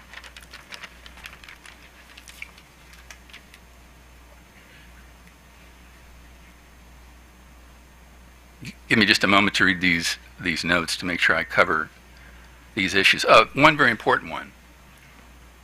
So much has been made about the impossibility of measuring the leaks. So we've taken these emission factors, we've applied them, and this issue about all of the components assumed to be leaking in these emission factors is simply a misrepresentation of the underlying data. The underlying data is an average of what they found in the field, which is a few components are leaking significantly, many are not. You average that out to get an average emission factor. And so on paper, every component has a small bit of emissions, but the underlying data is a few of them leak a lot or quite a bit and most don't. However, the Bay Area Air Quality Management LDAR program is the standard for best practices. The South Coast Air Quality Management District, and I'm based in San Diego. I do a lot of work in California. I actually do a lot of work in Texas as well. And I do want to make the point that the NSR manual that is referenced in the state's response on how you choose BACT, how you choose layer, the only air agency in the country that it lists as an air agency where you check in with what they're doing as part of your layer analysis is the South Coast Air Quality Management District. The South Coast Air Quality Management District, the issue I'm dealing with now is actually measuring the leak rates and quantifying those leak rates. The South Coast Air Quality Management District has guidelines for fugitive emissions calculations. If you operate a refinery or a petroleum facility in that air district, you've got two choices. You either use the EPA correlation method or you do what's called a unit-specific correlation method, meaning you contain a certain number of valves and pumps and you develop your own emission rate correlations, but you must report quantities of emissions as a part of your compliance program in that air district. And the idea that it is impossible to measure with a fairly high degree of accuracy the emissions coming off these components is simply incorrect. And again, it gets back to this idea that ignorance is a legitimate excuse. The NSR manual says check the South Coast Air Quality Management District standards. The standards are explicit. No one ever checked them. That isn't a legitimate excuse. Another issue that has come up is this issue, and this gets back to the question, why was 166 ton per year of VOC emission reduction credits obtained? Why did you get so many? And they explained that, well, you buy them in bulk and you hang on to them for various projects. This happens to be one of them. Well, just to go back to the definition of lowest achievable emission rate for non-attainment area, it is the best technically feasible control you can apply. There is no cost element to it. It is the best technically feasible control that you can apply. And so this is really a two-tiered control system. Every specific device is controlled to the best level that you can control it, and then you have a facility-wide cap on top of that. The applicant here is really inverting this concept, saying it really doesn't matter what the individual device admits as long as we stay under this facility-wide cap.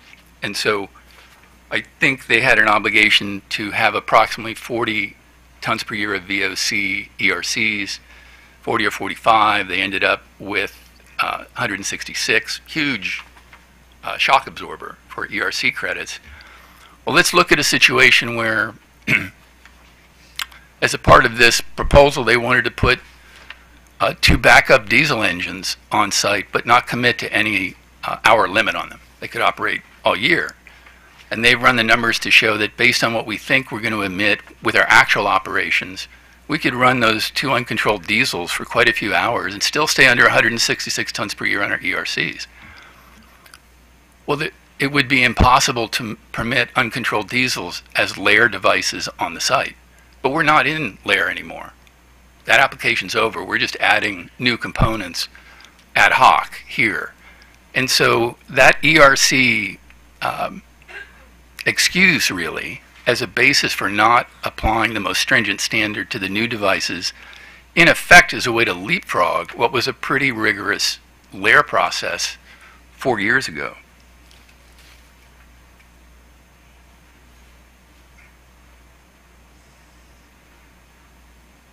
And a housekeeping issue is I will offer to provide copies of both the 2007 EPA Leak Detection and Repair Best Practices Guide and the South Coast Air Quality Management District 2003 Guidelines for Fugitive Emission Calculation. So those are in the record. Yeah, actually, pardon me, Commissioners, if I could jump in for a second there. The document that Dominion submitted, we didn't get a copy. It's my understanding from what they said, again, I have no idea what it is, that it's incomplete. So again, I know this is not a judicial proceeding, but I would object to that coming in, or at least without us getting a copy and an opportunity to comment on it. Yeah, let's make sure you get a copy of that, Mr. Cannon. And the last main point that I'd like to make is this issue of the facility reaching the same level of control by just having an LDAR program and not having emission limits. And when you only have an LDAR program, it's really just a qualitative situation. Every quarter, your team goes in, they do the measurements, maybe they find quite a few leaks, maybe they don't find too many leaks, they do the repairs, then they come back. 3 months later, they do the same thing. You don't really know the impact of those leaks, you just know that hopefully they're a good team and they're going to do the job, but we really don't know what's going on in terms of the emissions. The importance of having a definite emission limit is you have an absolute standard that they're trying to meet, and if they go in and they find 6 leaks when you'd only expect 2, and you actually calculate what that means, maybe they're on track to be well above that 2.53 tons per year or the 20.1 tons per year. And they either need to tighten up their program or they're going to be subject to an enforcement action. The only enforcement tool you have now is someone's got to be out there to see if they're actually doing their a relatively repetitive and and skilled task correctly, that they're actually doing the monitoring right. But you don't have any way to enforce the fact that they didn't, not only did they not put in leakless equipment, maybe they got a good deal on certain types of valves. And those valves are turning out not to be as tight as you would hope, and they've got more leaks than you would even expect from this average emission factor approach that they used to calculate initially. So you've got no way to really address what was a core issue 4 years ago, which is if you don't specify leakless components for everything, then you're kind of at the mercy of them getting good hardware that is not going to leak. But the only way to assure that they're minimizing those leaks outside of having leakless components is having some type of hard and fast quantitative standard to compare them against, so you have something to enforce against. And just a final reiteration, which is, I can assure you that the LAIR decisions that were made 4 years ago were not definitive, and not the last ton per year of either VOCs or NOx emissions were reduced in that process, and that this is an excellent opportunity to revisit those decisions if it means finding a mechanism for having the DECP come up with a mechanism to make it right. They've come in here today and it's only take. It is not give. Give is, we want more flexibility. We want you to accept much higher local emissions from gas turbines under the conditions they use those turbines. We had access to information that would have allowed us to much more accurately quantify our component count. We didn't use it back then. We want you to simply accept. We've got 10 times as many components as we had initially. And not only that, we want you to bump up our VOC cap to the proportionate to the number of new components. We offer you nothing, and thank you. And so I hope you take that into consideration. And Commissioners, if I could just make one quick note. We did suggest several ways that emissions could be reduced, and we had hoped to be more specific, but in response to several of our data requests about flare gas and a couple other things, or I think one other thing, Dominion simply declined to answer. So in terms of proposing solutions, we were looking to do that today, but they wouldn't give us the information, essentially. All right, thank you. Let me start first. Thank you, Mr. Kahneman and Mr. Powers, for your testimony. I appreciate it very much. Mr. Powers, you talked about the South Coast air quality standard, and I wanted to get your response to Mr. Paul's testimony that that standard was really based on a refinery and petro facility. It's not a appropriate. Maybe he was saying it's not. The natural gas facility is a different animal, and the 28 layer LDAR is the better standard. I want to get your response to that. I must admit, if I was looking for a way to get out of applying the Bay Area standard, I would have said the same thing. But the LDAR standard is universally applicable to hydrocarbon leak points.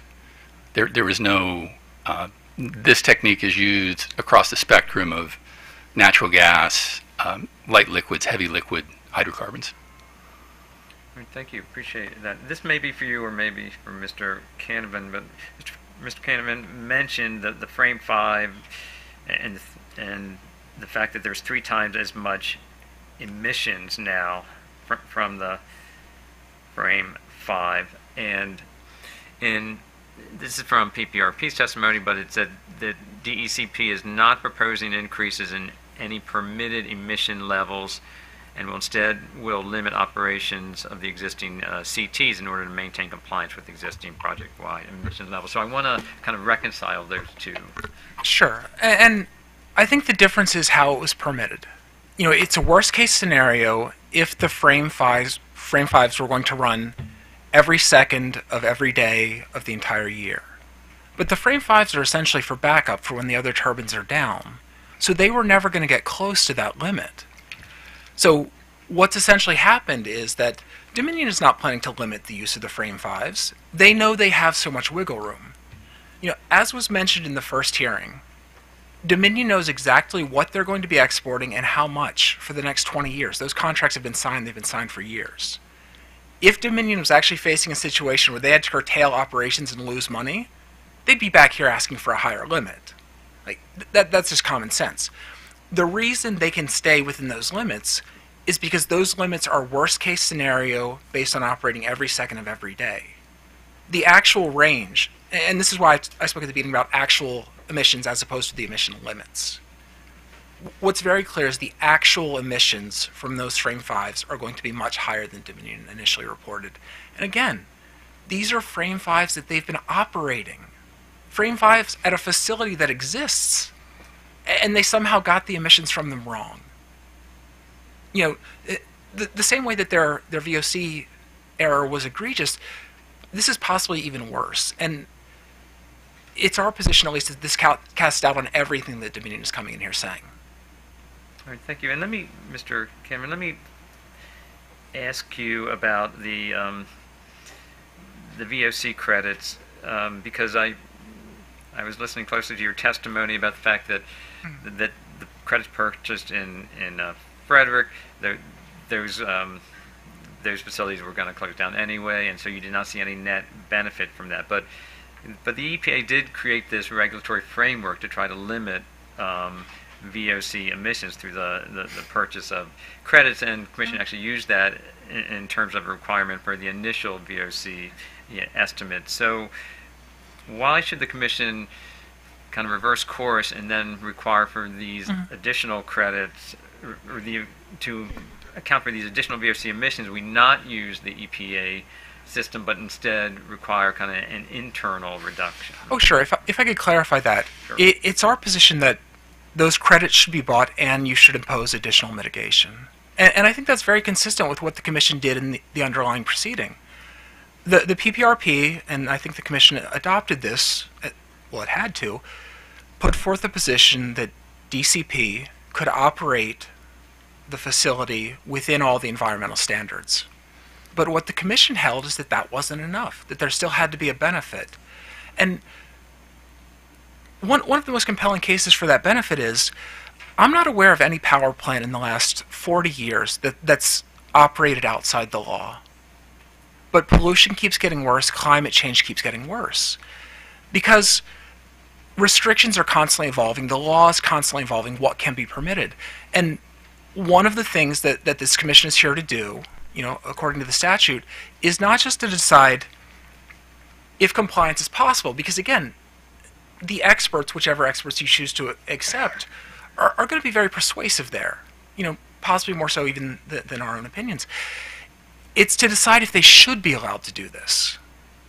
Again, the emission reduction credits exist, as the PPRP said, to make it possible to build in non-attainment areas, okay?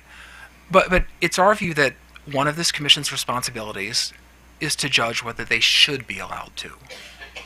So it's sort of that dual consideration, and that's where that comes in our position. Right, thank you. Appreciate that.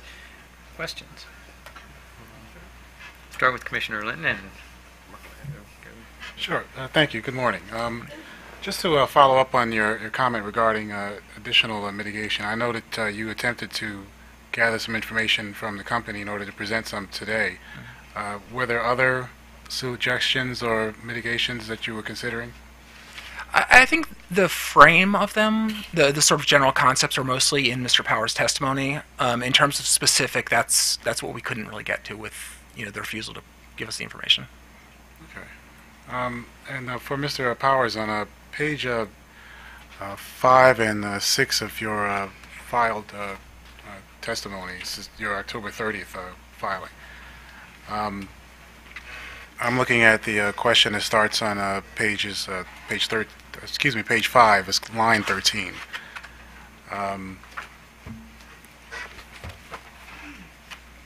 You're referencing here in this section, you're referencing the opportunity for the applicant to just you're questioning whether or not the underestimation was credible.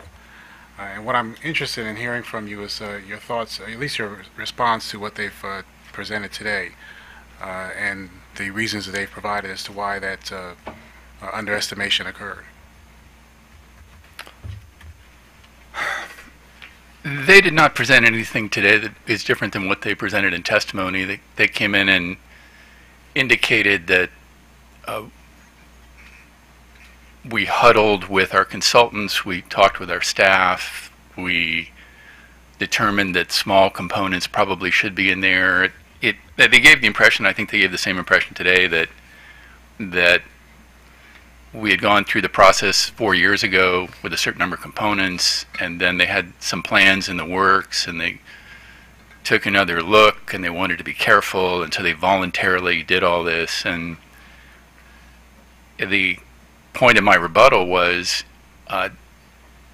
this is not the first time this has been done. This is not a credible excuse that you had to get together. I'm a consultant. That you had to get together with a handful of consultants. The consultants in Maryland didn't work out, so we went to Texas. I mean, it not to overuse this word, it just isn't credible. Texas has a standard for incorporating all the components that leak, and so there was nothing said today or in their testimony that has changed that opinion, and my opinion on that issue. Okay. All right. Thank you. Do you want to go first this time? Or you? Okay. I just wanted to continue to pursue a line of questioning I had before about the alternative, I guess, alternatives to offsets. And we talked a little bit about, you mentioned the flare gas vapor recovery method. To your knowledge, is that already being used at the Dominion site at Cove Point?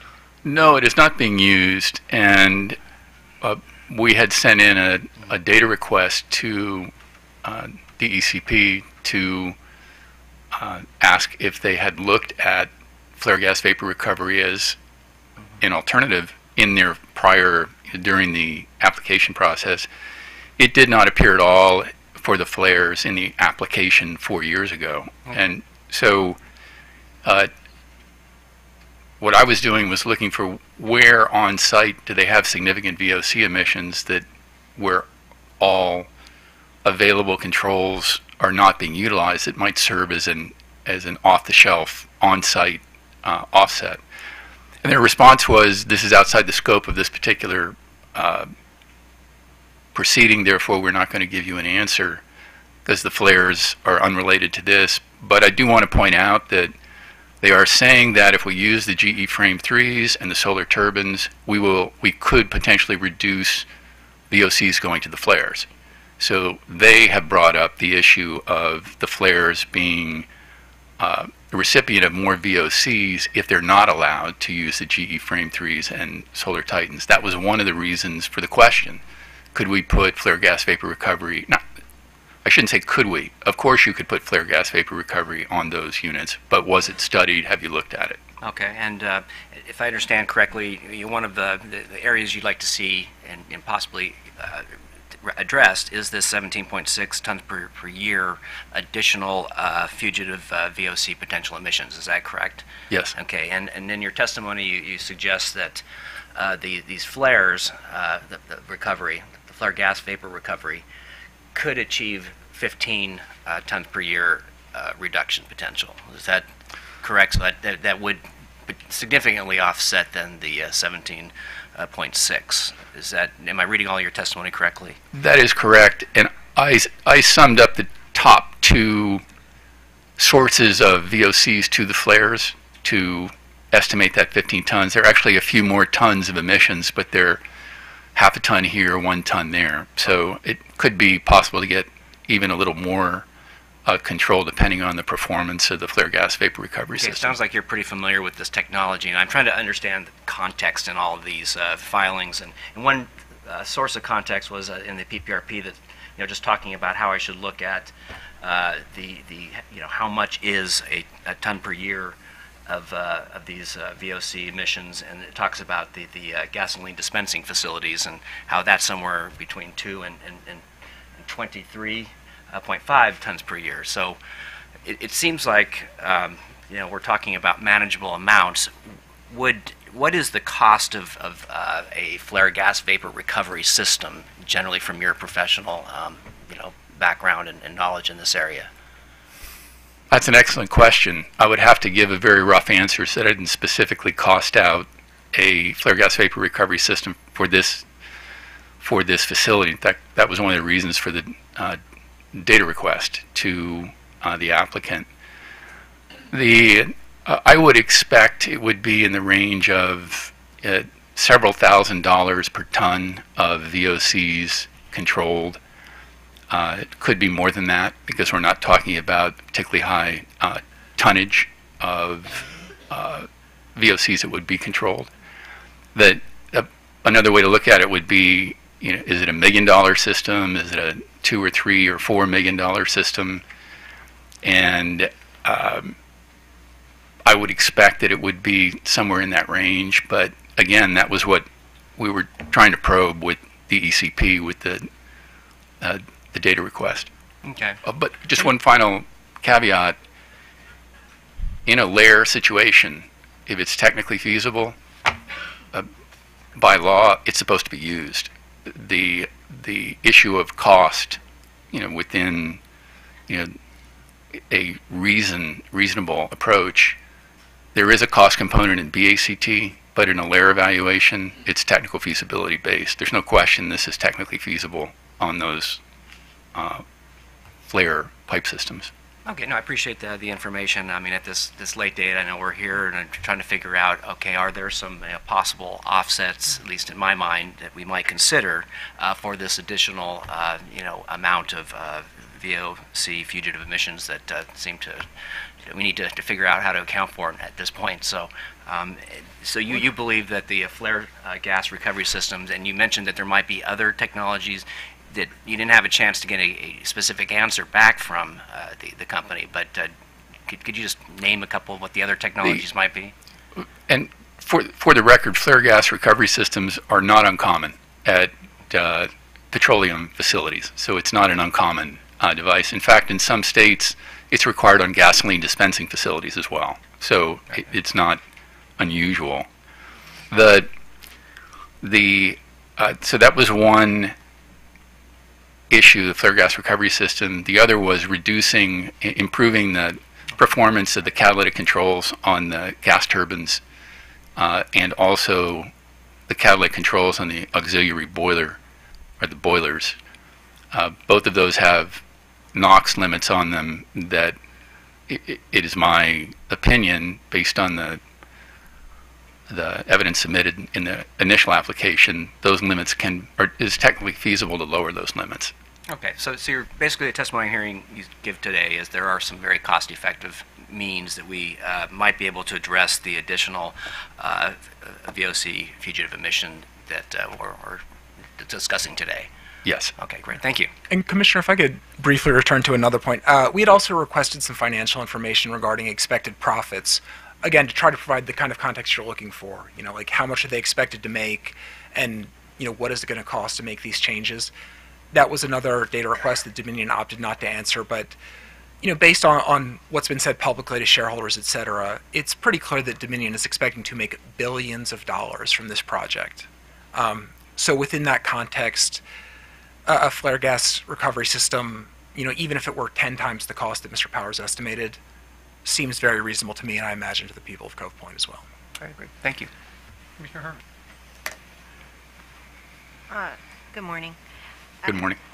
I believe I heard that from the company that it was always contemplated that the determination of leaks at 2.53 tons per year would be through the implementation through a calculation and not through an actual measurement. Do you disagree with that? Is that differ from your understanding of the original condition? My understanding was that they used a factored method to do that calculation, And so I don't disagree with that. Okay, thank you. That's all I have. Any final questions for Mr. Powers or Mr. Kahneman? If not, gentlemen, thank you very much for your testimony. Thank you. Great, appreciate it. Let me ask if there are any other parties to this case that have not been heard yet. Okay.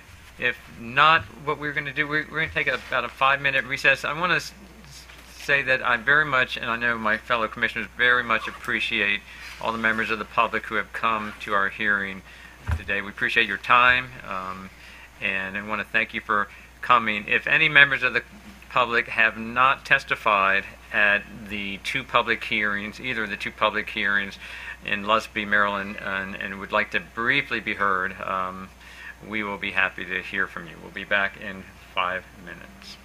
Thank you.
I could ask everyone to take your seats.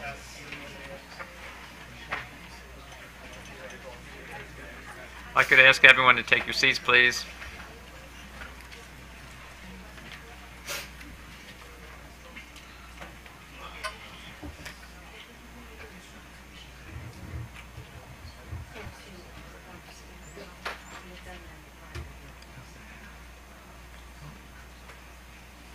So, welcome back, everyone, to the Maryland Public Service Commission's hearing. Why don't we do this? We will, again, ask any member of the public who did not testify at one of our public hearings in Lusby who wishes to be heard. You can come up to either mic. I would just ask that you say and spell your name for our record, and please limit your comments to about 3 minutes. So, welcome. Hi, thank you for the chance for this. My name is Donnie Williams. I live in Lusby, Maryland, about 2 miles exactly from the Dominion. Sorry, DONNY WILLIAMS.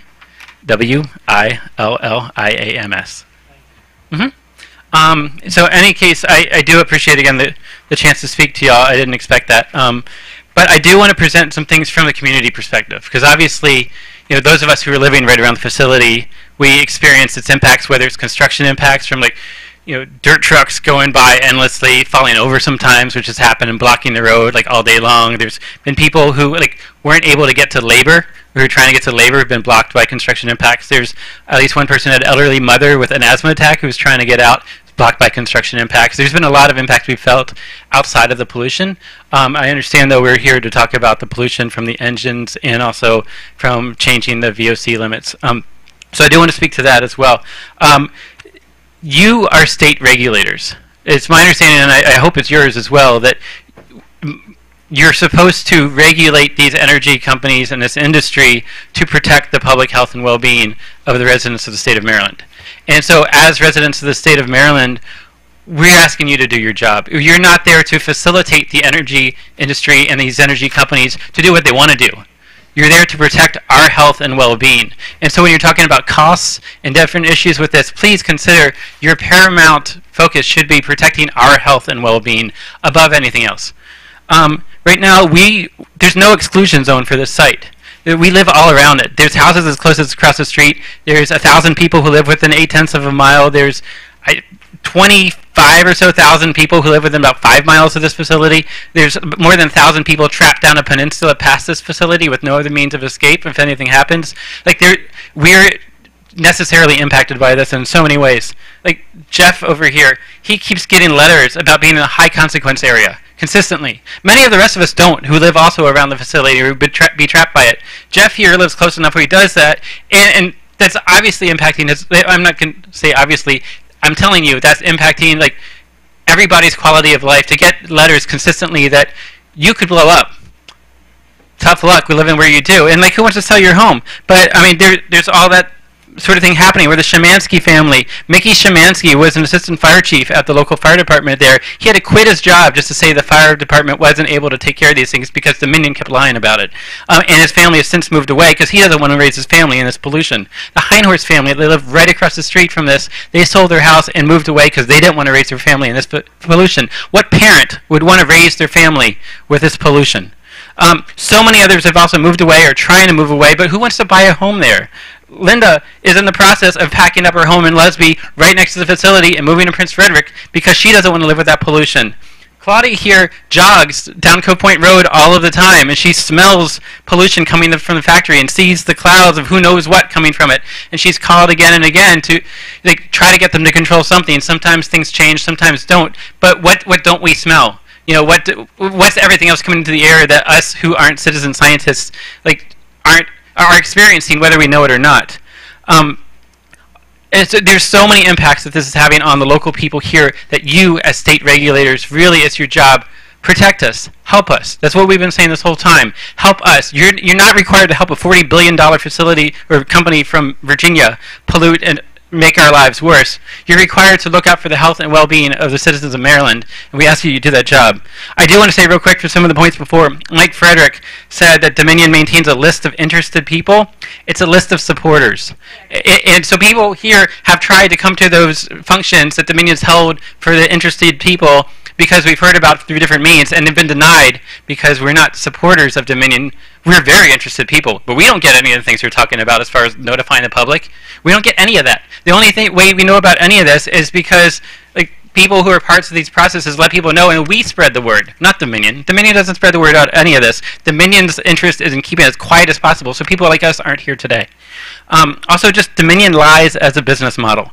Myersville, Leesburg, and Pleasant Valley all have compressor stations that were built in one way. Dominion promised everybody this is all it's ever going to be, and then they've been expanded.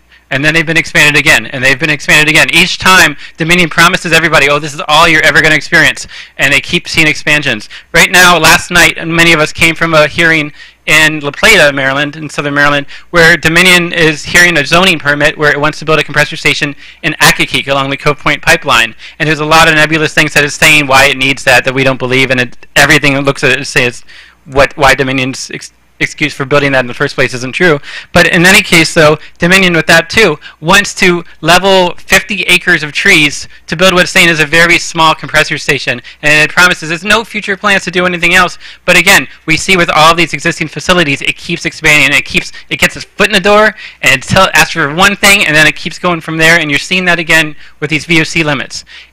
Like you heard, Dominion had no problem adhering to the 2.53 tons per year of VOCs when this permit was accepted. It had no problem with that. And now all of a sudden Dominion wants more right when we're in the 11th hour before this starts up. There's so many different issues where Dominion just keeps lying and lying and lying to you and to us, and we should all be upset about it. So please do what you can. Protect the people of the state of Maryland, not a $40 billion corporation from Virginia. I appreciate that. All right, thank you, Mr. Williams.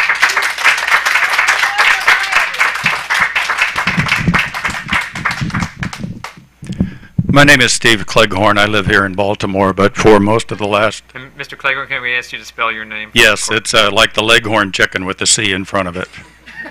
I say that because I come from a farm in western Pennsylvania prior to moving back to Baltimore.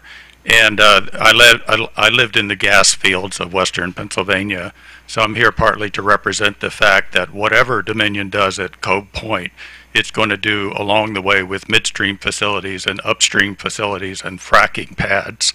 So if you were really measuring the total cost, the total environmental and human health cost of this, you'd have to look all the way along the line to back to where in the hinterlands people are losing their homes and getting sick from this activity, that this billion-dollar operation will just increase. That said, I want to echo what the previous man said, that it's been our experience all along the line in dealing with public officials that they cave into corporations. They cave into this kind of bad behavior of changing their minds at the last minute and trying to get even more on their bottom line profits from these kinds of facilities. You folks here are really the last line of integrity, for folks here in Maryland. If you can't revoke the permit, that's what I'd like to ask you to do, knowing the full impacts of such a facility. But if you can't revoke the permit, at least don't expand it to do more harm. Thank you. Thank you very much.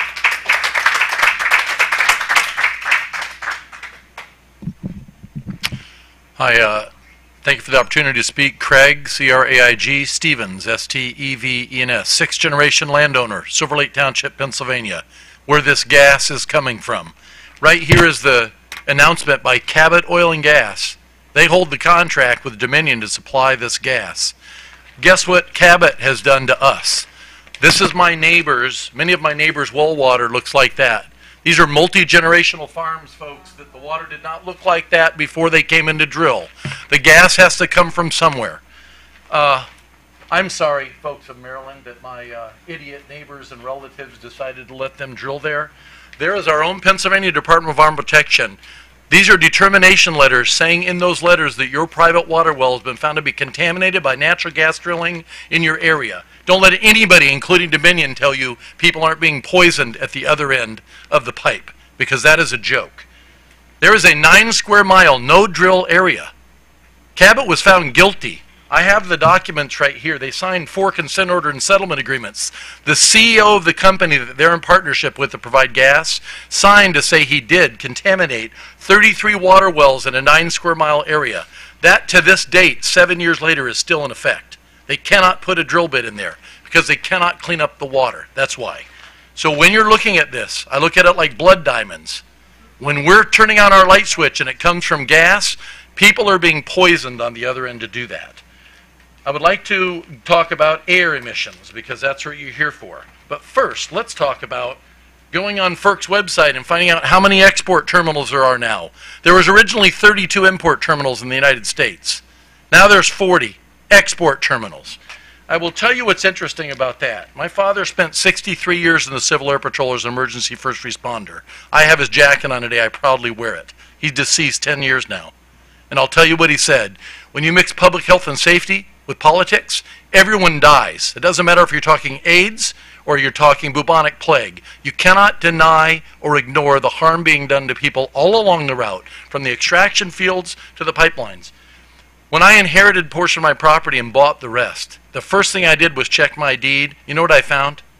They had signed my grandmother to a gas lease in a nursing home at 95 and a half years old and stole my mineral rights right out from under me. Illegally done. If that wasn't bad enough, when spring came and I went up to my family 115-acre property, I found that the company had staked out my property for a pipeline without my knowledge or permission. And when I went to confront them on it, they said, don't worry, we're getting your property anyway because the state's given it to us. Just like Dominion took a 40-year-old shuttered import terminal and decided to magically rub some fairy dust on it and turn it into an export terminal. Single-wall tanks. Are you kidding me, Dominion? Single-walled tanks haven't been allowed for 25 to 30 years. Double or triple-wall tanks. If I were, my dad would always say, if I were on the other side, the bad guys, and decided to sit out in the Chesapeake Bay and fire an incendiary round into a single-wall tank, you're going to have some trouble, he would say. Now, emissions. They've lied to us at every aspect. You can't see it, but that green line is the 16-inch gas line across my property. They lied to us every time we told. My dad said if their mouth is moving, they're lying, the oil and gas industry. And here's why. They told us the pressure was so good in our area, they would never need to put a compressor station along that line. You know how many we have now? 13 along that line alone. 13. You know how many in Susquehanna County compressor stations we have? 50. Belching out what? Oh, the industry says, Dominion will tell you, and all the oil and gas companies, that's water vapor coming out of those. That's all it is. That's funny. Do you know that we had to sue our own DEP to find out how many logged calls of complaints have you had come into DEP, Pennsylvania DEP, for air and water issues? Oh, I don't know. Well, guess what we found out? Over 10,000 in 12 years. That is 3 a day calls. Half of them are air. All of these, nosebleeds, headaches, all kinds of health impacts, and the only change was they dropped a compressor station or a pollution-emitting, VOC-emitting facility like this one in their backyards. What is this commission going to do when they turn this thing on and everyone in that neighborhood starts getting nosebleeds and getting asthma? Is anybody going to go back and pull the plug on it and say, whoa, whoa, whoa, you didn't tell us that part, Dominion? And guess what? I've been to 13 state houses and met 8 governors face-to-face, including Governor Hogan. I have the pen in my pocket that I got when he signed the ban. You know why he signed the ban? Because idiots like me with a high school diploma and 2 years of junior college showed up and did show and tell. I did it in New York, and they touted my group with canning drilling in New York. Maryland, done. Florida's next.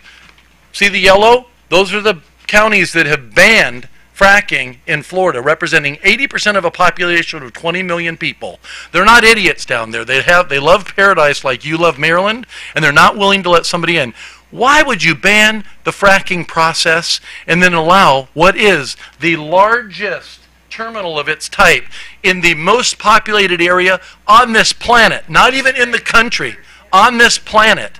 The blast radius of one single tanker, look it up. It's 55 Hiroshimas of energy if one of those goes off, whether it's on purpose or by mistake? How many are we going to have floating around in the Chesapeake?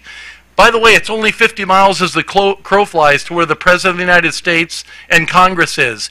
Who in their right mind would put anything like that, not only in a beautiful neighborhood like Lusby, with the largest park in Calvert County right next door? Oh, buddy, aqueous ammonia, look it up. When it leaks aqueous ammonia, that's one thing that got the emergency responders' attention when I told them 75,000 gallons. Look up what happened in Bhopal, India, when a substance like that was released to the air. How would you like to have a giant group of families playing ball and at the swimming pool, and the moms and dads and kids and dogs having a party, and then the aqueous ammonia gets released and blows that direction? Nobody will live longer than 30 seconds after it. And I will wrap up with this. As a constitutional conservative, right-wing person, this has no business with politics. Dominion has no right to come into a community like that, convert a plant of any kind, lie to them. 90% of the population was left off there. You want to kill this thing today? Do it because they lied on that application, and that's a federal crime. They lied and they took 90% of the population off and called it a rural area.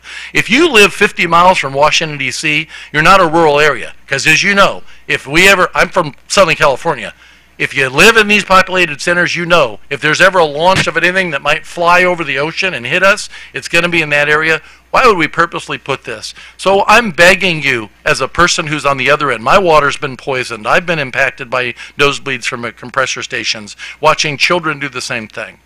Do anything you can to shut this down. Push them off. When you make them jump through their flaming hoops, they'll try to do it, but they can't keep up. Because I'll ask you, just tell them, tell their buddies Cabot to fix our water in northeastern Pennsylvania, because it's taken 9 years and they haven't been able to do it yet. So I appreciate the chance to speak, but also, you're the last stand these people have. They have no voice until you, and we're counting on you to do the right thing. Thank you so much. Thank you, Mr. Stein.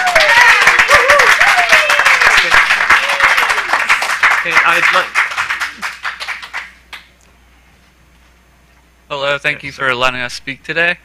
My name's Blake Wrigley, W-R-I-G-L-E-Y, like the gum or the field where the Cubs play. I'm sorry, W-R-I-G-L-E-Y.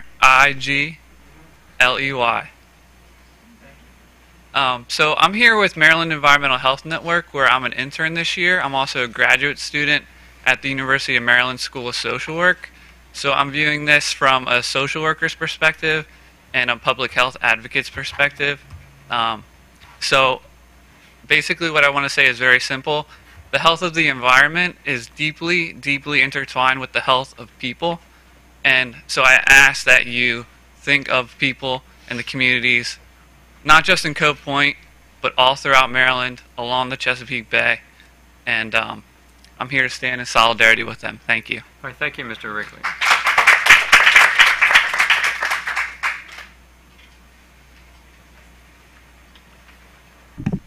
Hello, thank you for the opportunity to speak. My name is Taylor Smithhams, Smith-H-A-M-S. I'm here with the Chesapeake Climate Action Network. I'm here to emphasize and underline a lot of what has been said about the public health impacts of this facility, as well as to emphasize the climate impacts. Cove Point is our region's line in the sand on climate change.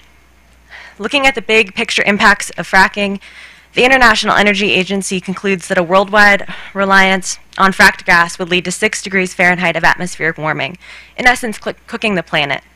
I'm originally from California, where we've just seen a lot of wildfires. My family has just been able to move back into their house, where they've been evacuated for over a month. We're seeing things that we've never seen before. There's no denying that we are really at a tipping point. And everything that you can do to protect Marylanders, both from the public health impacts of this facility and also from the emissions, to avoid the worst impacts of climate change, I really do ask you to do everything in your power to do that. Thank you. Thank you, Ms. Smithham. Okay, is there anyone else who did not testify at one of our prior hearings who would like to speak? If not, we want to bring the company back up. We have a few follow-up questions. So if I can ask Dominion Cove Point to come back to the witness table.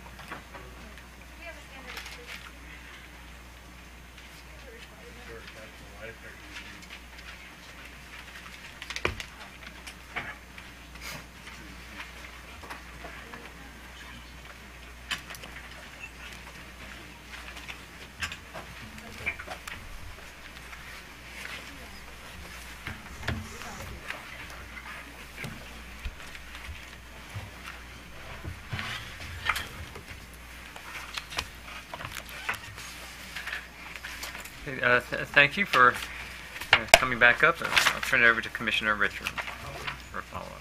Yeah, I just wanted to follow up again on some of these potential offsets, these other remediation methods. And we have heard from the AMP that there are cost-effective ways that we might be able to address some of the increases that you are requesting in your amendment today to fugitive VOC emissions. So I just really wanted to give you an opportunity to respond to anything, but to help me out, I mean, with the context of what we're talking about with the amounts. I mean, we were told that this is no more than a gas station dispensing facility, so it works both ways. If it is of that magnitude, are there ways we can, offset some of these increases that your amendment seeks? And you've got a lot of your neighbors here in the room today. There are things you could offer them again for this amendment that you're requesting.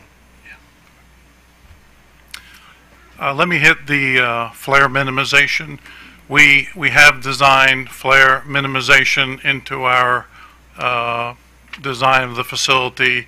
I think it goes under different names. I think the term they used was a pretty generic term. We have all of our normal processes, all the process analyzers, all of the seals on all of the compressors. They're all recovered. They're put back into the process. They're used at either fuel or compressed back into the system and put into the pipeline. We when you trip the facility, you need to relieve the pressure on the compressors. We put in a propane compressor in order to pull all the propane out of the system, put it back into the propane system to avoid having to flare it. So we have built a lot of systems to reduce the amount of flaring. Flaring typically only occurs for a short period during startup, for a short period during shutdown, and then under abnormal conditions. In a lot of facilities, there's pressure relief valves. Those pressure relief valves go to the atmosphere, so you're venting pure propane, which is a very high emitter of VOCs. In our case, all those vents are attached to the flare. They go to the flare, and that actually reduces the amount of emissions that we are putting into the air, because rather than pure propane or pure gas into the air, we're consuming them in the flare. So they're actually acting as a reduction for emissions. Oh, okay. I appreciate all that you have done, but again, are there things we can do remediate again the additional amounts of VOCs that you are requesting in this amendment today? On the process side, the export facility, all of our new equipment was designed to layer. There was a lot of debate during the CPCN process about what layer is. And we've met all those requirements. I don't know of anything from a technical standpoint that we can do to further reduce the emissions of the, they mentioned the auxiliary boilers, of the combustion turbines. We have done as much as we can with those emitters to reduce the emissions. I don't know of anything else we can do on the export facility. Okay. Well, I guess I was kind of hoping that we could hear something today. I mean, there was an opportunity for you to respond to it. It sounds like a data request, and you opted not to. So you have kind of put us in at least I feel that in a difficult situation. That there may be information out there that again, maybe with a deeper dive we could have figured out. Because again, you're asking us to increase the VOC fugitive emission limit.